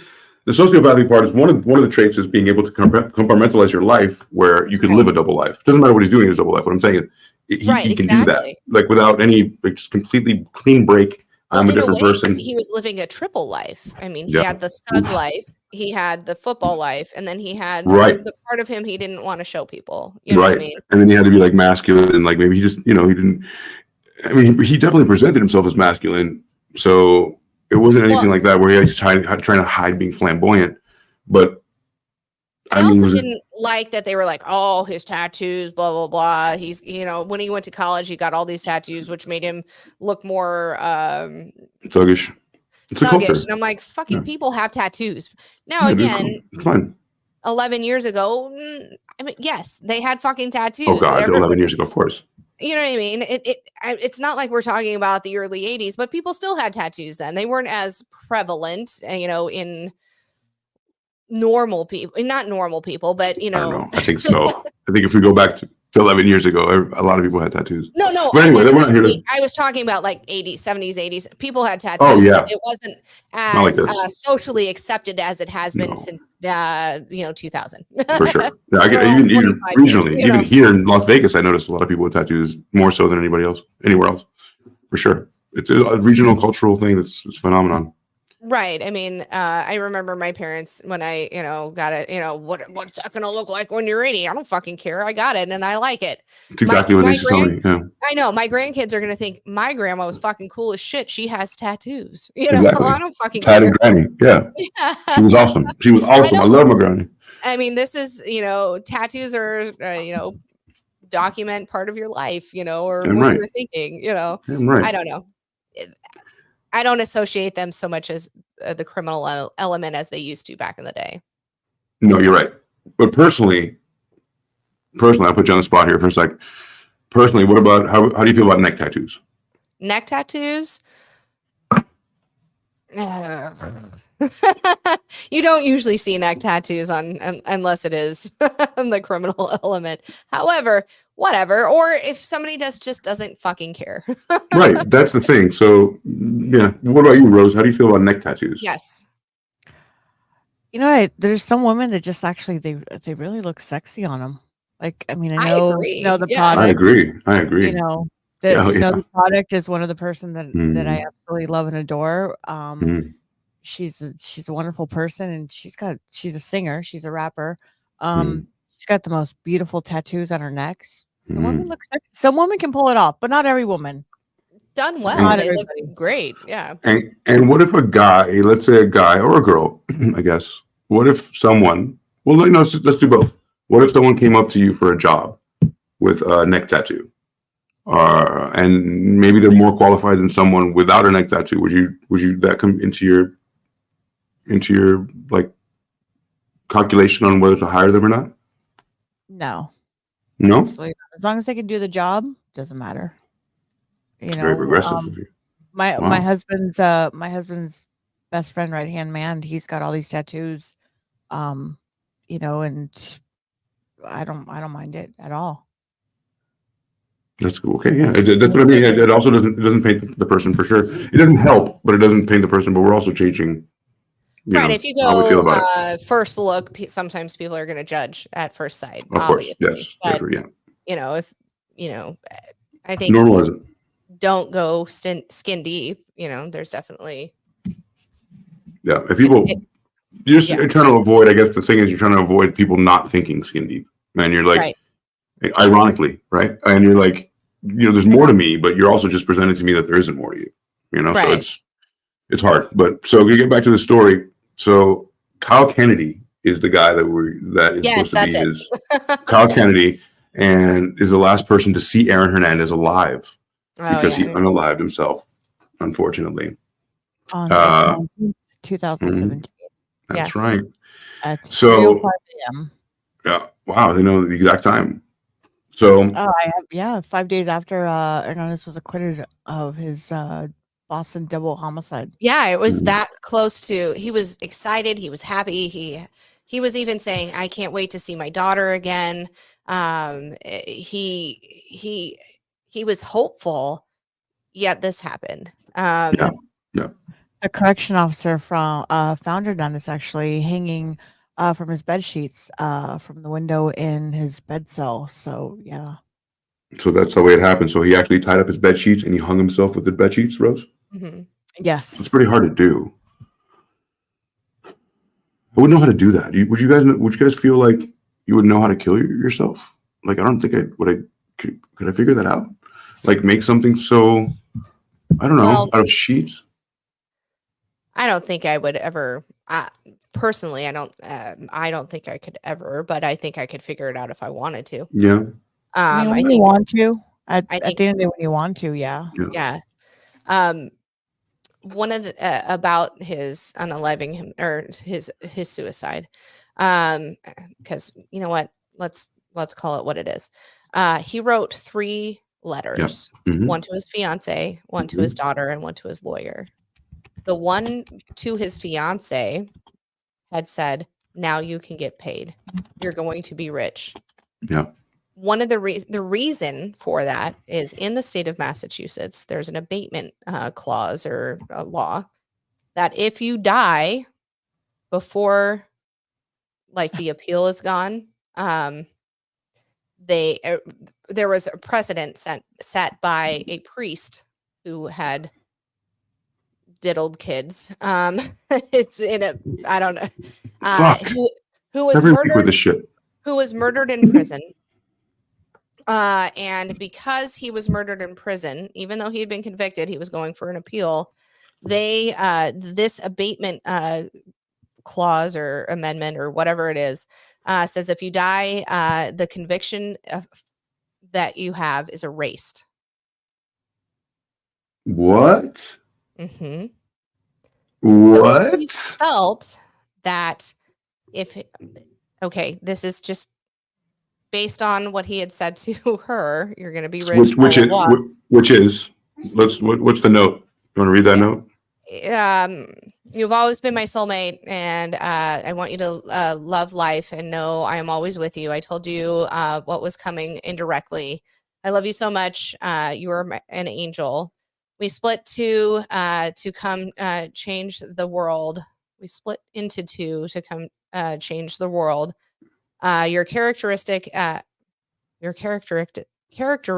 is that you're that of a true angel. Sorry, words are hard. First time I've read this. And the definition of God's love. Tell my full story and never think anything besides of how much I love you. This was the supreme Almighty's plan, not mine. I love you. Let Avi know how much I love her. Look after Jano and Eddie for me. They are my boys. You're rich. So how much was it again she got? Well, she didn't get anything. So set up. But remember, he had that $41 million deal, and the Patriots let him go after he was arrested. Had the conviction been overturned or erased, she probably was entitled to that money. Yeah, that's right. Because they were married. Right, but the child does anchor them. Yeah, it's true. So because of that, with that abatement law, so Lloyd's mom was like, listen, I know this is the law that's on the books. I think it's antiquated, it's old, and it should not be here. And they actually did not erase his conviction. They overturned that law and said this is an old law and it should not be on the books anymore. So they overturned it. Yeah, they overturned that. Also, so she wouldn't be able to have that payday from the Patriots. Gotcha.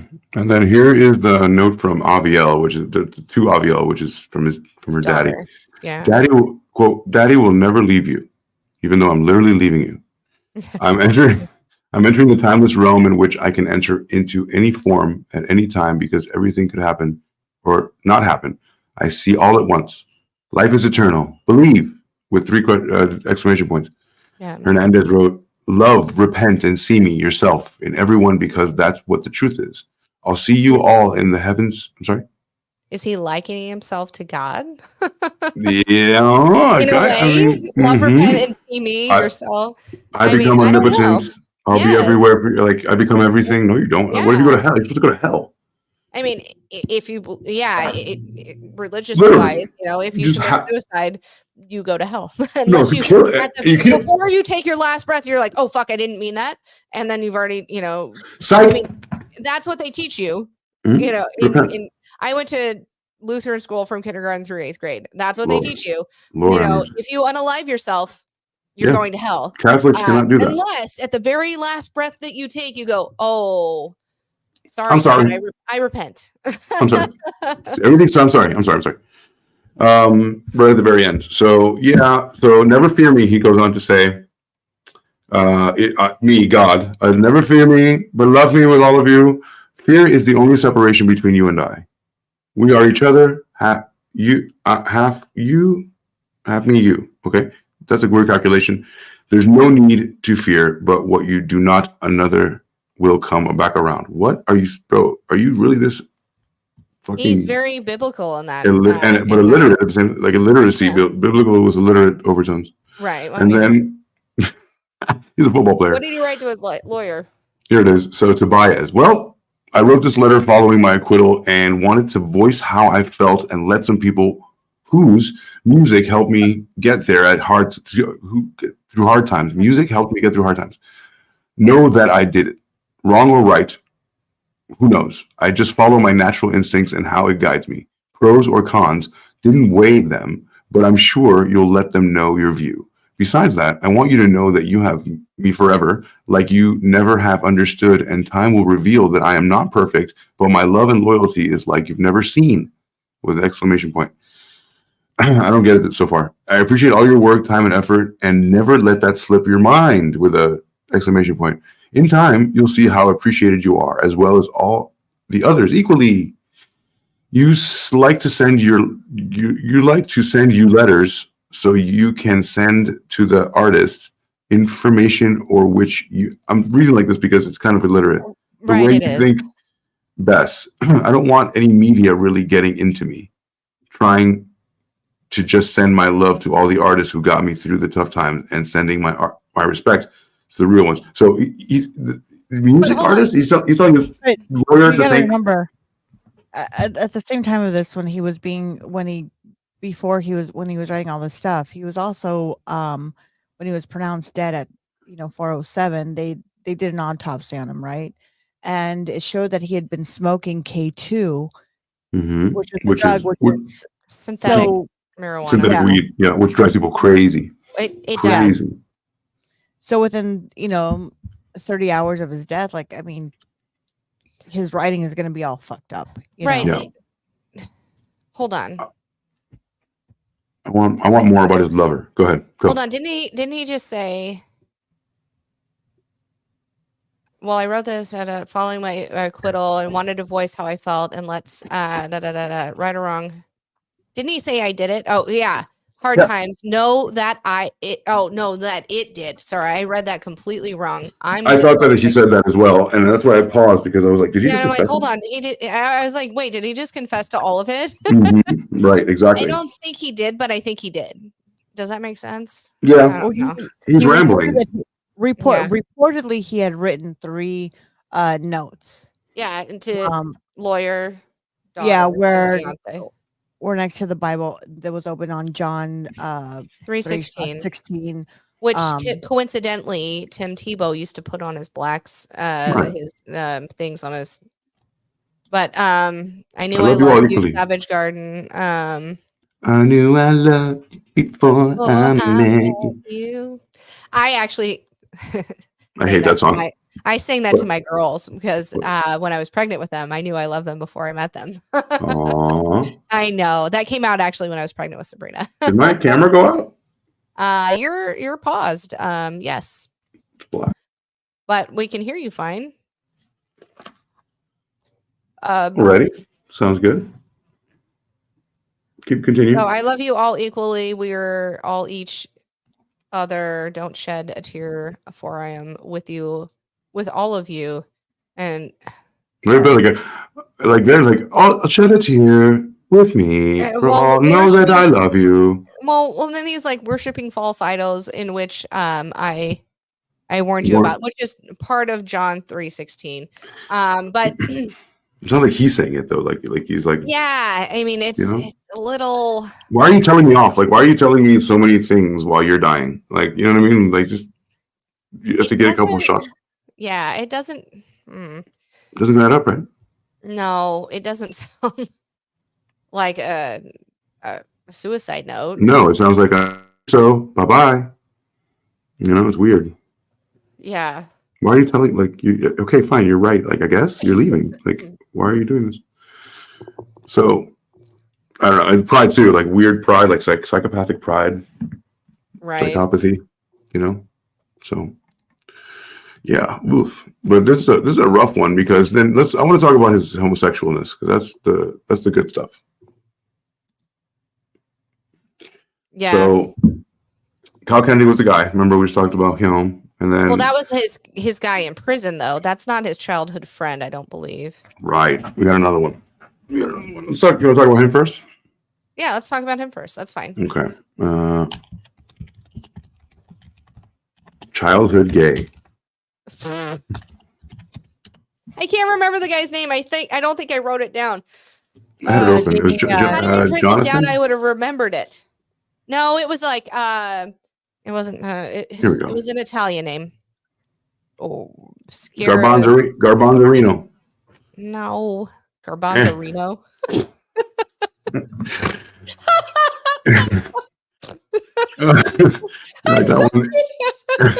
It began with an S. It began with an S. S something. I didn't write it down. I didn't write it down. Fucking Sacatorio. Pescatori.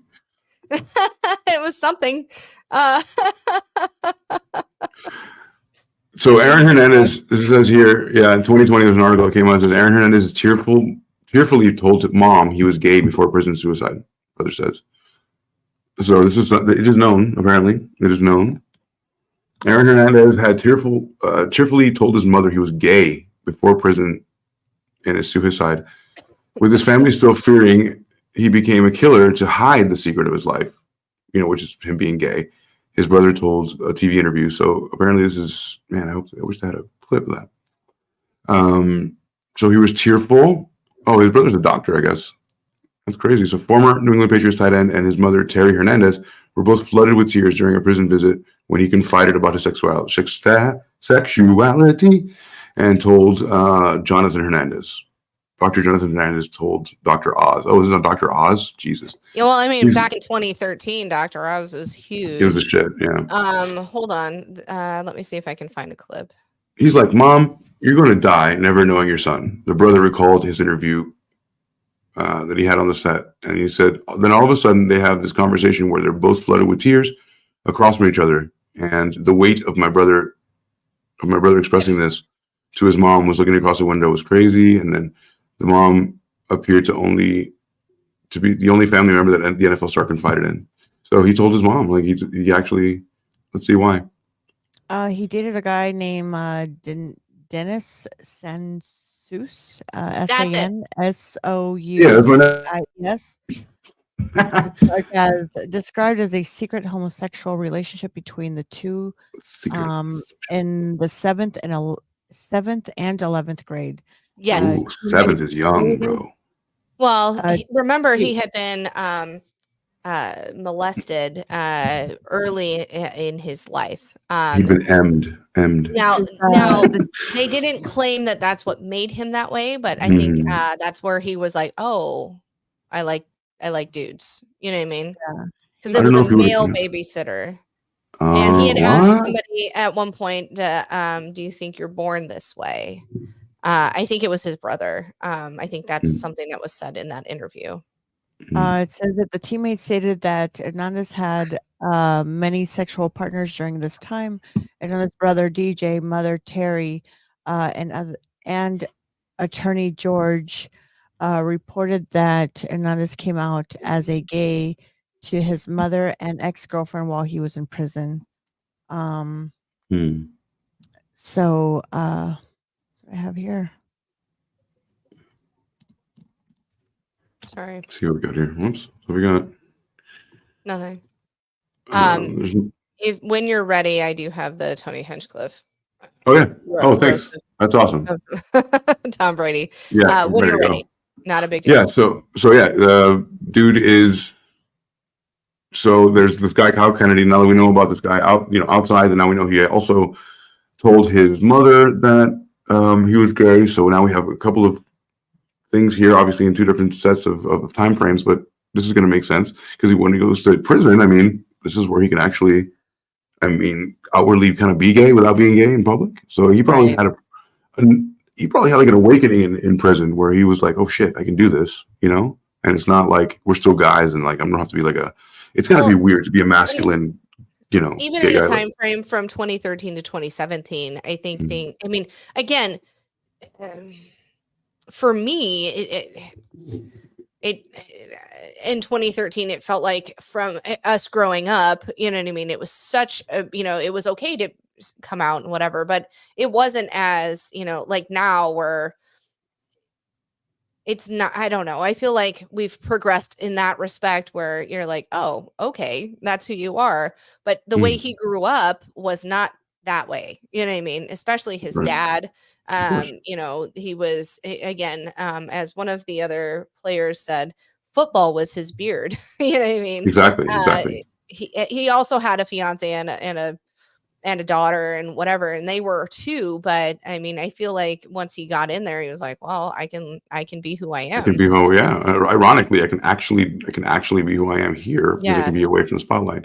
So it says, according to Newsweek, it says final note was intended for Hernandez's prison boyfriend, 22-year-old man named Kyle Kennedy. However, Jenkins Hernandez during the interview with Dr. Phil, there's nothing for Kyle Kennedy.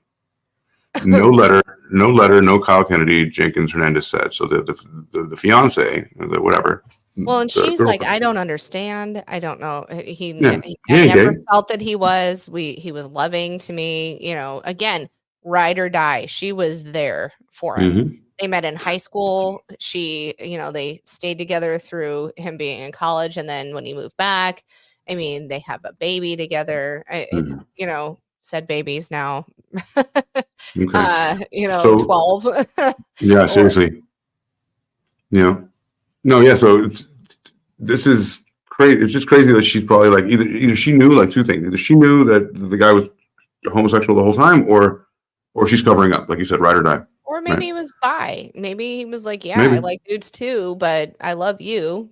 I've got this baby with you. Maybe it wasn't, uh, or maybe he was like, I don't know. Who knows? We don't know. He's Yeah. not here to tell us. So, and she is, she's gonna be that ride or die and be like, no, fuck that. But because she was with him, she has his child. She has a piece of him now. Yeah. Question to both of you. So Aaron Hernandez, he was convicted of the murder of Odin Lloyd. He was acquitted of the other two, but he had a torrid history. As the mother of his child, do you think, I hope this child doesn't have that, Yes. wire loose? Now, granted, she's a girl, but it doesn't matter. Now she becomes diabolical. Right. It's almost worse. A guy, you know what he's going to do, but a girl can, with that kind of mind, oh my God, a girl can destroy cities.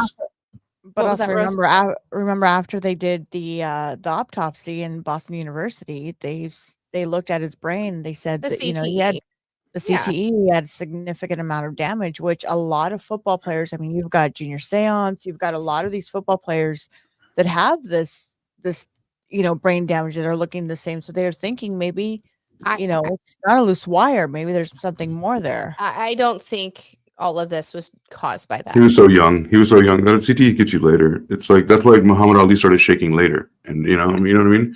Like, but you never know where this stuff come from. It could come from a younger. They did allude to in the documentary early on. He high school. He had a concussion. It was alluding to the CTE, and I get that. It's a real thing. He did have the markings of it in his brain. Absolutely. He did. However, he was 23 years old when this all happened. Right? He was 23. Yeah, he was 23 when 24. 23, 24. He was 27 when he committed suicide. You're right, AC. I think it would have shown later on in life. I think this kid, I think he was showing signs early on. I mean, they say once his dad passed at 16, that's when he fucking flipped the switch. And I don't think it's because of that. I think I can't believe his dad was the only one keeping him in the straight and narrow. I think, I don't know. I can't place all the blame on the CTE is what I'm saying. Right. That's my point too. Like I can't, like he was already a thug. Like it's where he's from too. Like it couldn't have helped. I'm going to say I can't say it's all of it. That would be impossible. Like it couldn't have helped. Right. But I was a linebacker. I took every time they said go on the fucking hike, I would crash my head into someone. So thank God I don't have it or haven't been diagnosed with it. But like, I understand. But I think after that, it hits you like 50s, 60s. I know it's different, but like, I don't know. He was a product of where he was from. The fact that he couldn't break away from that thug mentality, the fact that he had to prove himself, and then the fact that he had to hide that he was gay. Like all those things together really broke him, I think, over time. Right. And then certain things broke him for real. But like, I don't know. I don't see the CTE doing a lot, even though he had it. I think could have been, a small part of it, maybe, but I don't think it was the driving force of this. Didn't help.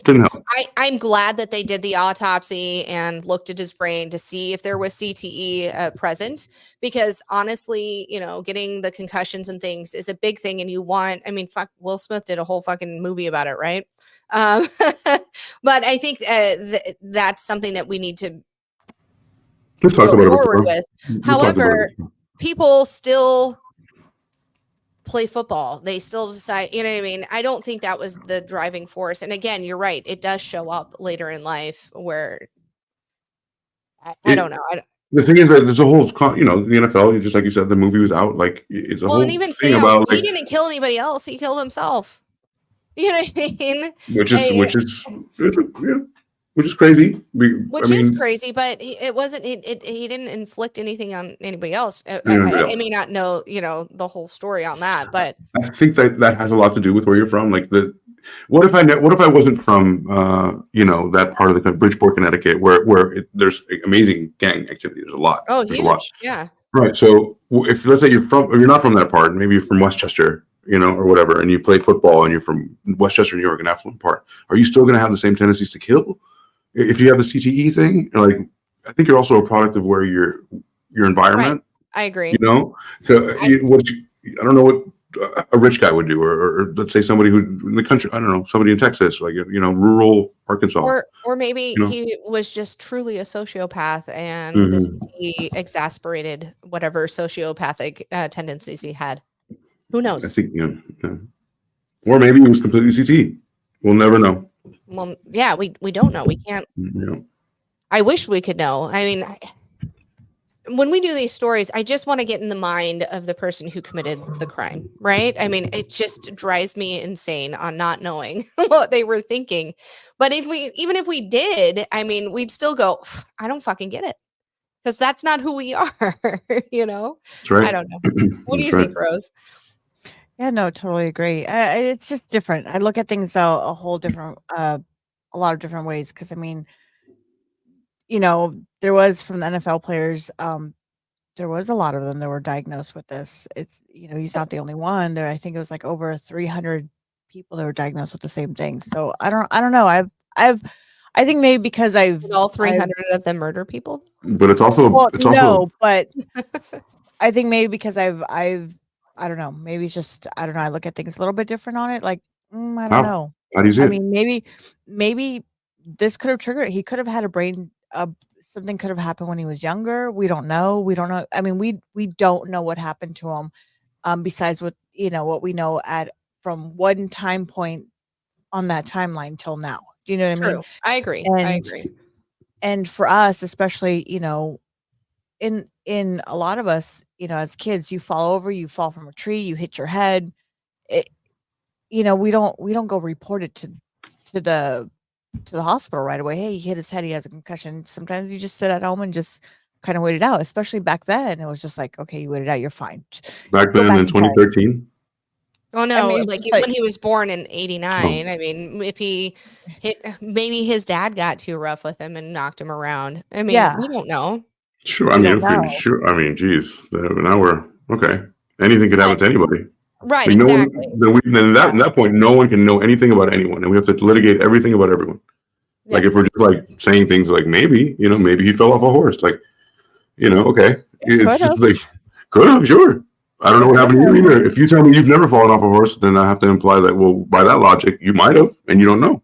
Well, shit. My grandma swore the reason my daughter has epilepsy is because when she was little, she'd be running around the house like a terror and fucking run into a fucking wall as hard as she could and be like, I'm okay. It didn't fucking phase her. She probably, I don't know. She didn't act any different, but she'd shake it off and be like, I'm okay. She's like, it's because she fucking ran into walls so often. I'm like, no, I just think she was. Well, the slippery slope is like actually bringing that to like a courtroom, for example, and saying, well, she ran into the wall a bunch of times. That must mean that she, and then you start acquitting people because it's like, well, she's obviously been hitting the wall so much. Like, you know what I mean? Like, I don't know how that would work.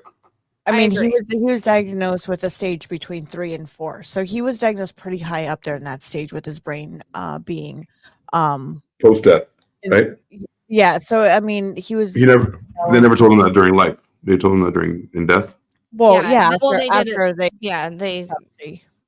autopsied his brain. The minute or once they found out that he had unalived himself, they said, we need his brain. We need to check it out. He was a football player.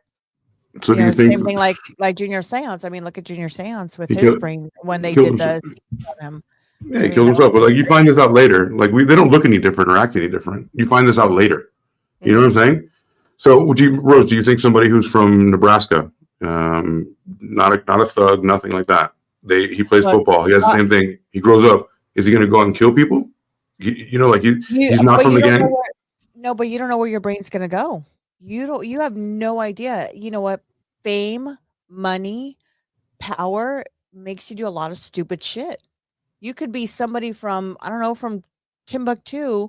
You get the fame, you get the money, you get a little bit of acknowledgement somewhere. It doesn't matter if it's high school, whatever. You think you're the tough shit. Anything could happen. You just never know, and people react to that differently than all of us do. If you get a little bit of money and you get a little bit of recognition somewhere, some people take it a milestone and some people don't. I mean, I see it all the time, especially on TikTok. You see it all the time on a lot of these social medias, and these are football players, Okay, so CTE did it, right? You blame the CTE? I don't blame the CT for anything. I don't blame the CT on anything. That's just showing us light of what has happened. I'm asking you, are you arguing that he killed he killed people because of CTE? Is that what you're saying? No, I'm saying anything. You don't know, especially if you have some type of damage to your brain and you get a little bit of acknowledgement. You don't know what you're going to feel. Okay, so you're saying that because he had damage to his brain and the acknowledgement and the fame and the money, that's why he did it. But CTE is the reason. So are you saying it's a perfect storm? No, it's not a perfect storm. I'm just saying that maybe that had something to play with it. That's a storm. That's like everything came together. Like it's you know what I mean? Like everything, like the CTE, the money, the fame. Maybe he thought he was going to maybe he thought he was going to get away with it. And maybe he thought, I mean, your brain plays a lot of tricks, a lot of mind games, and anything could have happened. He could have, especially if he's doing drugs, like K2. Well, I mean, that was in jail, though. He wasn't doing that outside of jail. I mean, I understand. He was doing cocaine outside of jail. Okay. Was he? I didn't read cocaine. In April 2013, he was smoking a large quantity of marijuana and use of drugs, including cocaine. Ooh, Jill, I'm sorry, but I F word is part of my vocabulary, so I apologize, but it's going to be what I say. What did Jill say? Too much of the F word, can't listen anymore. I didn't think that was necessary. I say fuck all the time. No, we say it all the time, Jill. Sorry. Sorry, it's in my vernacular. So it's in all ours. Thank you for listening initially, but if it's not for you, I really apologize. We totally understand. Apologies. But I'm going to keep saying it. Yeah. Yeah. Me too. I'm not changing that. Yeah, we say fuck you all the time. Yeah, Sam, sorry. fuck you. I fucking say it all the fucking time. Fuck, fuckity, fuck. Sorry. Fuck you, Sam. Fuck you, AC. Fuck you. Fuck everyone. Fuck Aaron Hernandez. Hey, do we want to end on a high note and watch a little, or it's a 4-minute clip of the Tony Hinchcliffe? Yeah. You want to do that real quick? Just because Absolutely. Let's laugh a little bit. Yeah. And it's funny. So hold on. As you do that clip, should we take a shot at the same time? Yes, we should. I cannot speak. Yes, we should. Schmuck. Everyone's up here talking about what a big winner Tom is, but let me tell you, Tom is afraid of the Giants. Can we hear this? I need to go louder. Hold on. Let me pause. 2 seconds. I'm going to turn up the computer on the road, which is across the table. 1 moment. Okay. It tastes better in Ohio.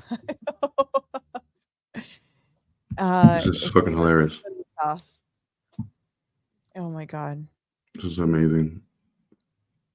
Crazy.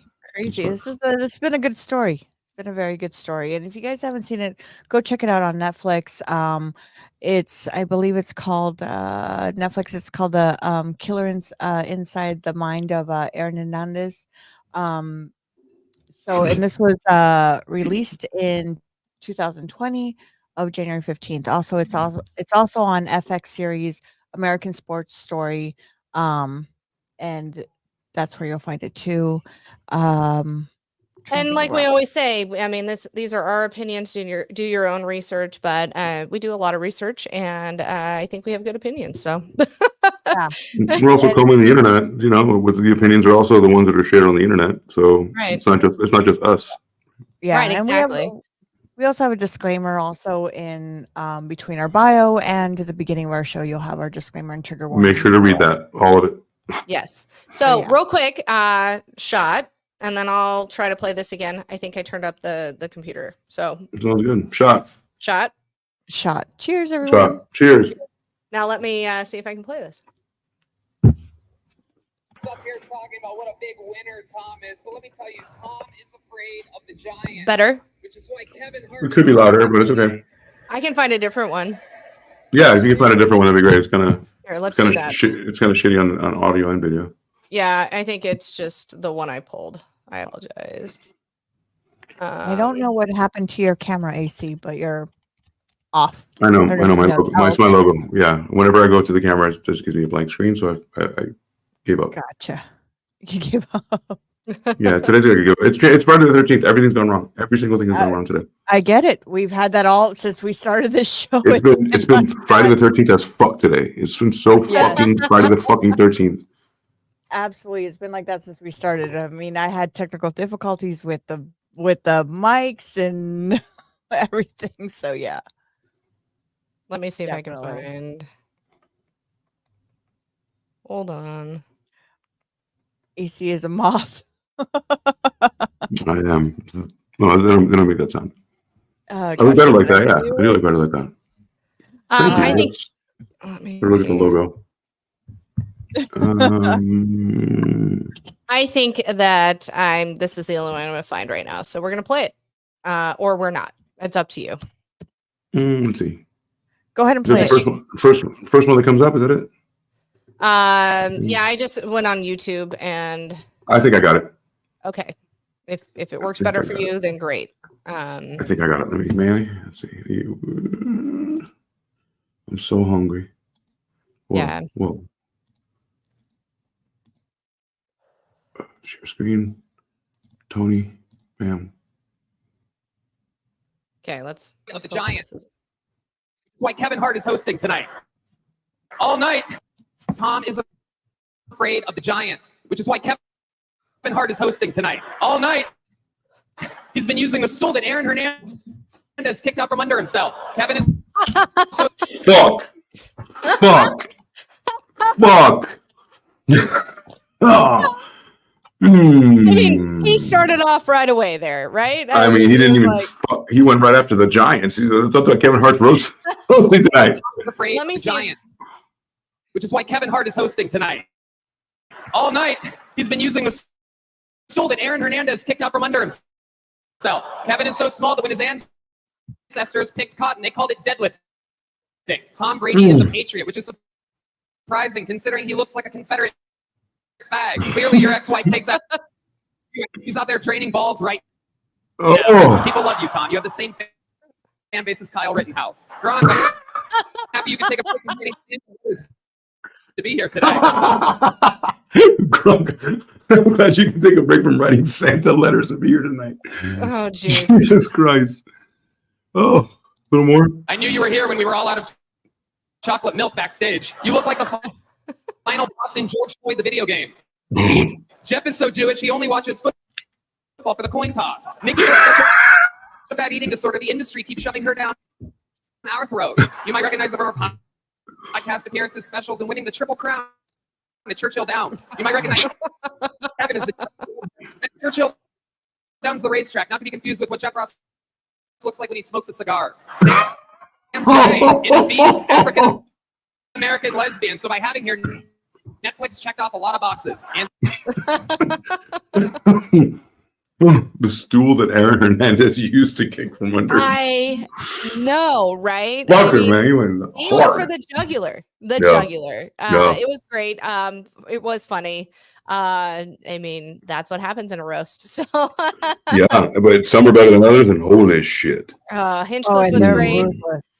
If you've watched that roast, Hinchcliffe and fucking what's her name? What is her name? There's one Oh. recently that was on. It was just fucking phenomenal. This is the I one. know This it's is the on, last one. Was it There's the this roast. one? There was a different one. No, I don't think it was this one. Or maybe it wasn't recent. Maybe it was recent for me, but maybe it was older Right. Yeah. you know. They have like the roast of Donald Trump, the roast of Justin Bieber. I'm addicted to these roasts. These roasts are some of the best things ever. Like it's the only time that people really get to be like just we're paying you to be the dirtiest you can be, and this guy's got to take it. I love that. Like there's no end to them. Like he's the fucking man, dude. Like he never stopped. It was sick. No, he didn't. He had a plan. Sorry, a Nikki Glaser. She fucking killed the night too. Yeah, good one. She fucking killed the night on that too. Ron Burgundy was good too. She never pulls any punches either. She was just so good. Ron Burgundy was good on it as well. I wish we could. I know we're not like a comedy podcast, but I wish we could go through all of the roasts. Oh, you know, that'd be hilarious. Maybe that could be a side thing. We can. You know what? We can. Why not? I mean, we do 2 episodes a night. I mean, we could either one. We could do a recorded one, kind of roast. Yeah, that'd be fun. Yeah, that'd be cool. Let's try to find some crime in it. My husband said Gronk did great also, and Gronk was good. Gronk was good. Gronk was fucking faded though. But he looked fucked up, super lifted. So fucked up. Yeah, he was on pills or something. Yeah, it wasn't. Didn't he break a fucking? He broke a shot glass. Like he did. He like a football, and he almost killed somebody. That could have gone on somebody's eye. Tom Brady would have owed fucking millions of dollars to somebody's eye. Yeah, right. Even Belichick didn't do too bad. Who was it? One of the I don't know. Regardless, it was one of the funniest roasts. Aaron Hernandez was watching from up above. You know what? It was funny. I think maybe we should call out Mr. Rose to come out and do a roast episode. I'm down. I'll bring up all the roast pieces. Like we'll go through Donald Trump. We'll do Justin Bieber. There's a roast of one of the first times I ever saw Jeff Ross was the roast of and Greg Giraldo. Greg Giraldo is one of the funniest people. I God rest his soul. Yeah, half Colombian. One of the fucking funniest people to ever. His roasts are to die for. I would love to do that with you guys. You let me know. I'm down. Yeah. On any channel you want to do. Any channel you want to do them.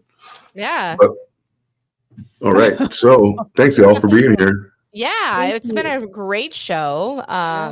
Hopefully we taught you a bit about Aaron Hernandez and some football. And I mean, we got a little inside baseball with the football talk. If that makes sense. We talked a lot about, football and all the things, but I think it was good. So I think it was awesome. You know what? Can you imagine Mr. Rose, AC, and Dave together? Holy fuck. That would be great. That would be a show. That would be that would be just complaining about YouTube. Just me going, damn, what the fuck you guys are. Each other. Yeah. We definitely try to roast. Sam, tell us where we can find you Wednesday nights on YouTube, Facebook, Instagram, and all these other lovely channels. You can find How Was Your Day? It's the Married Couple podcast with underscores in between. I am Dave and me, Sam I Am, do a show every Wednesday night. It's, as AC calls it, a variety show. We have Who's Coming With Me Now. I do funny news stories, not as heavy as what we do. But it's a really fun show. This upcoming week, I guess we're doing a roast for May because it's her birthday, or we just do our regular show. And I'm writing down some roasty jokes. So we should do some roasts on that. But I mean, it's a really fun show every Wednesday night, 8 p.m. Central, 6 p.m. Eastern, or sorry, that was backwards, 6 p.m. Pacific and 9 p.m. Eastern. And wherever it is in the other parts of the world, I don't fucking know. I only know. Figure it out. And figure out your shit. Care. Sam doesn't fucking care at the end of the night or the other part of the world. He just wants you to join and watch. Yeah, come in and watch. It's really fun. We have a great time. And then, we do all of our shows the other nights of the week. So it's great. We have this every Friday night, right? And Monday night. And we have a Monday nights that we headlights and updates, which is lovely. It is I lovely. like our headlight shows. And unless, yeah, we've gotten into good discussions there, but it gets a little heavy there sometimes. Yeah. I mean, we kind of go back and forth on what's heavy, between Friday and Mondays. So you don't think we That fuck would around. be So you don't you think we know fuck what? around. Mr. R, that would be kind of cool. May and Lisa have a debate. Oh, we moderate here. Yeah, I'll be the moderator if you want. Yeah, absolutely. And elaborate on that. Please allow her to speak. Allow her to speak. Yeah, Shed. Such an unnecessary fuck. Yes. Fuckity fuck. Sorry. Such unnecessary fuck. Is any fuck really unnecessary? No fuck is unnecessary. It's always necessary. Here's the thing. I have a very high vocabulary, and a lot of times I use those, $5 words or $10 words, and that's fine. But fuck usually hits the mark on what I need to say. So you can say things like fuckery. Fuckery is everything, right? You can say things like fuckery. I mean, it could be a verb, a noun, an adverb, and fucks and Dave says past participle. Yeah, the word. I don't give a dusty fuck. A dusty fuck. You can use it in so many different fucking scenarios. So, and I also say things like "gosh darn" and "golly gee." But gee willikers. I kind of say those all the time, like. Oh fudge! You do say. Yeah. I'll say "golly Moses." I say peach. I say peach and cherries and popping cherries. So, but the word fuck falls out of my face more than other words. So, fuck. Yeah. So we can have a fucking great time. Or it's when you fucking pair those fucking $10 words with a Ford fuck. That's the fucking best. It is the fucking best. Well, it's Friday night. Let's go fuck our way back to fucking Saturday. Let's go fucking do it. Absolutely. If everybody please hit that like button for all of you guys that were listening. Hit that like button for us. We greatly appreciate it, and share it. Fuck you. And you know what I should have said to that comment? I'm fucking sorry. I say fuck so much. Fuck you. Sorry, my fault. We went off on a tangent. Yeah. 1,000. Bernie Mac was the best, bro. Yes.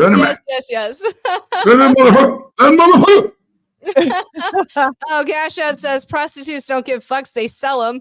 Truth. That's and right, then right. Absolutely, guys. Bernie Mac explained the 1,000 uses of the word motherfucker. Motherfucker.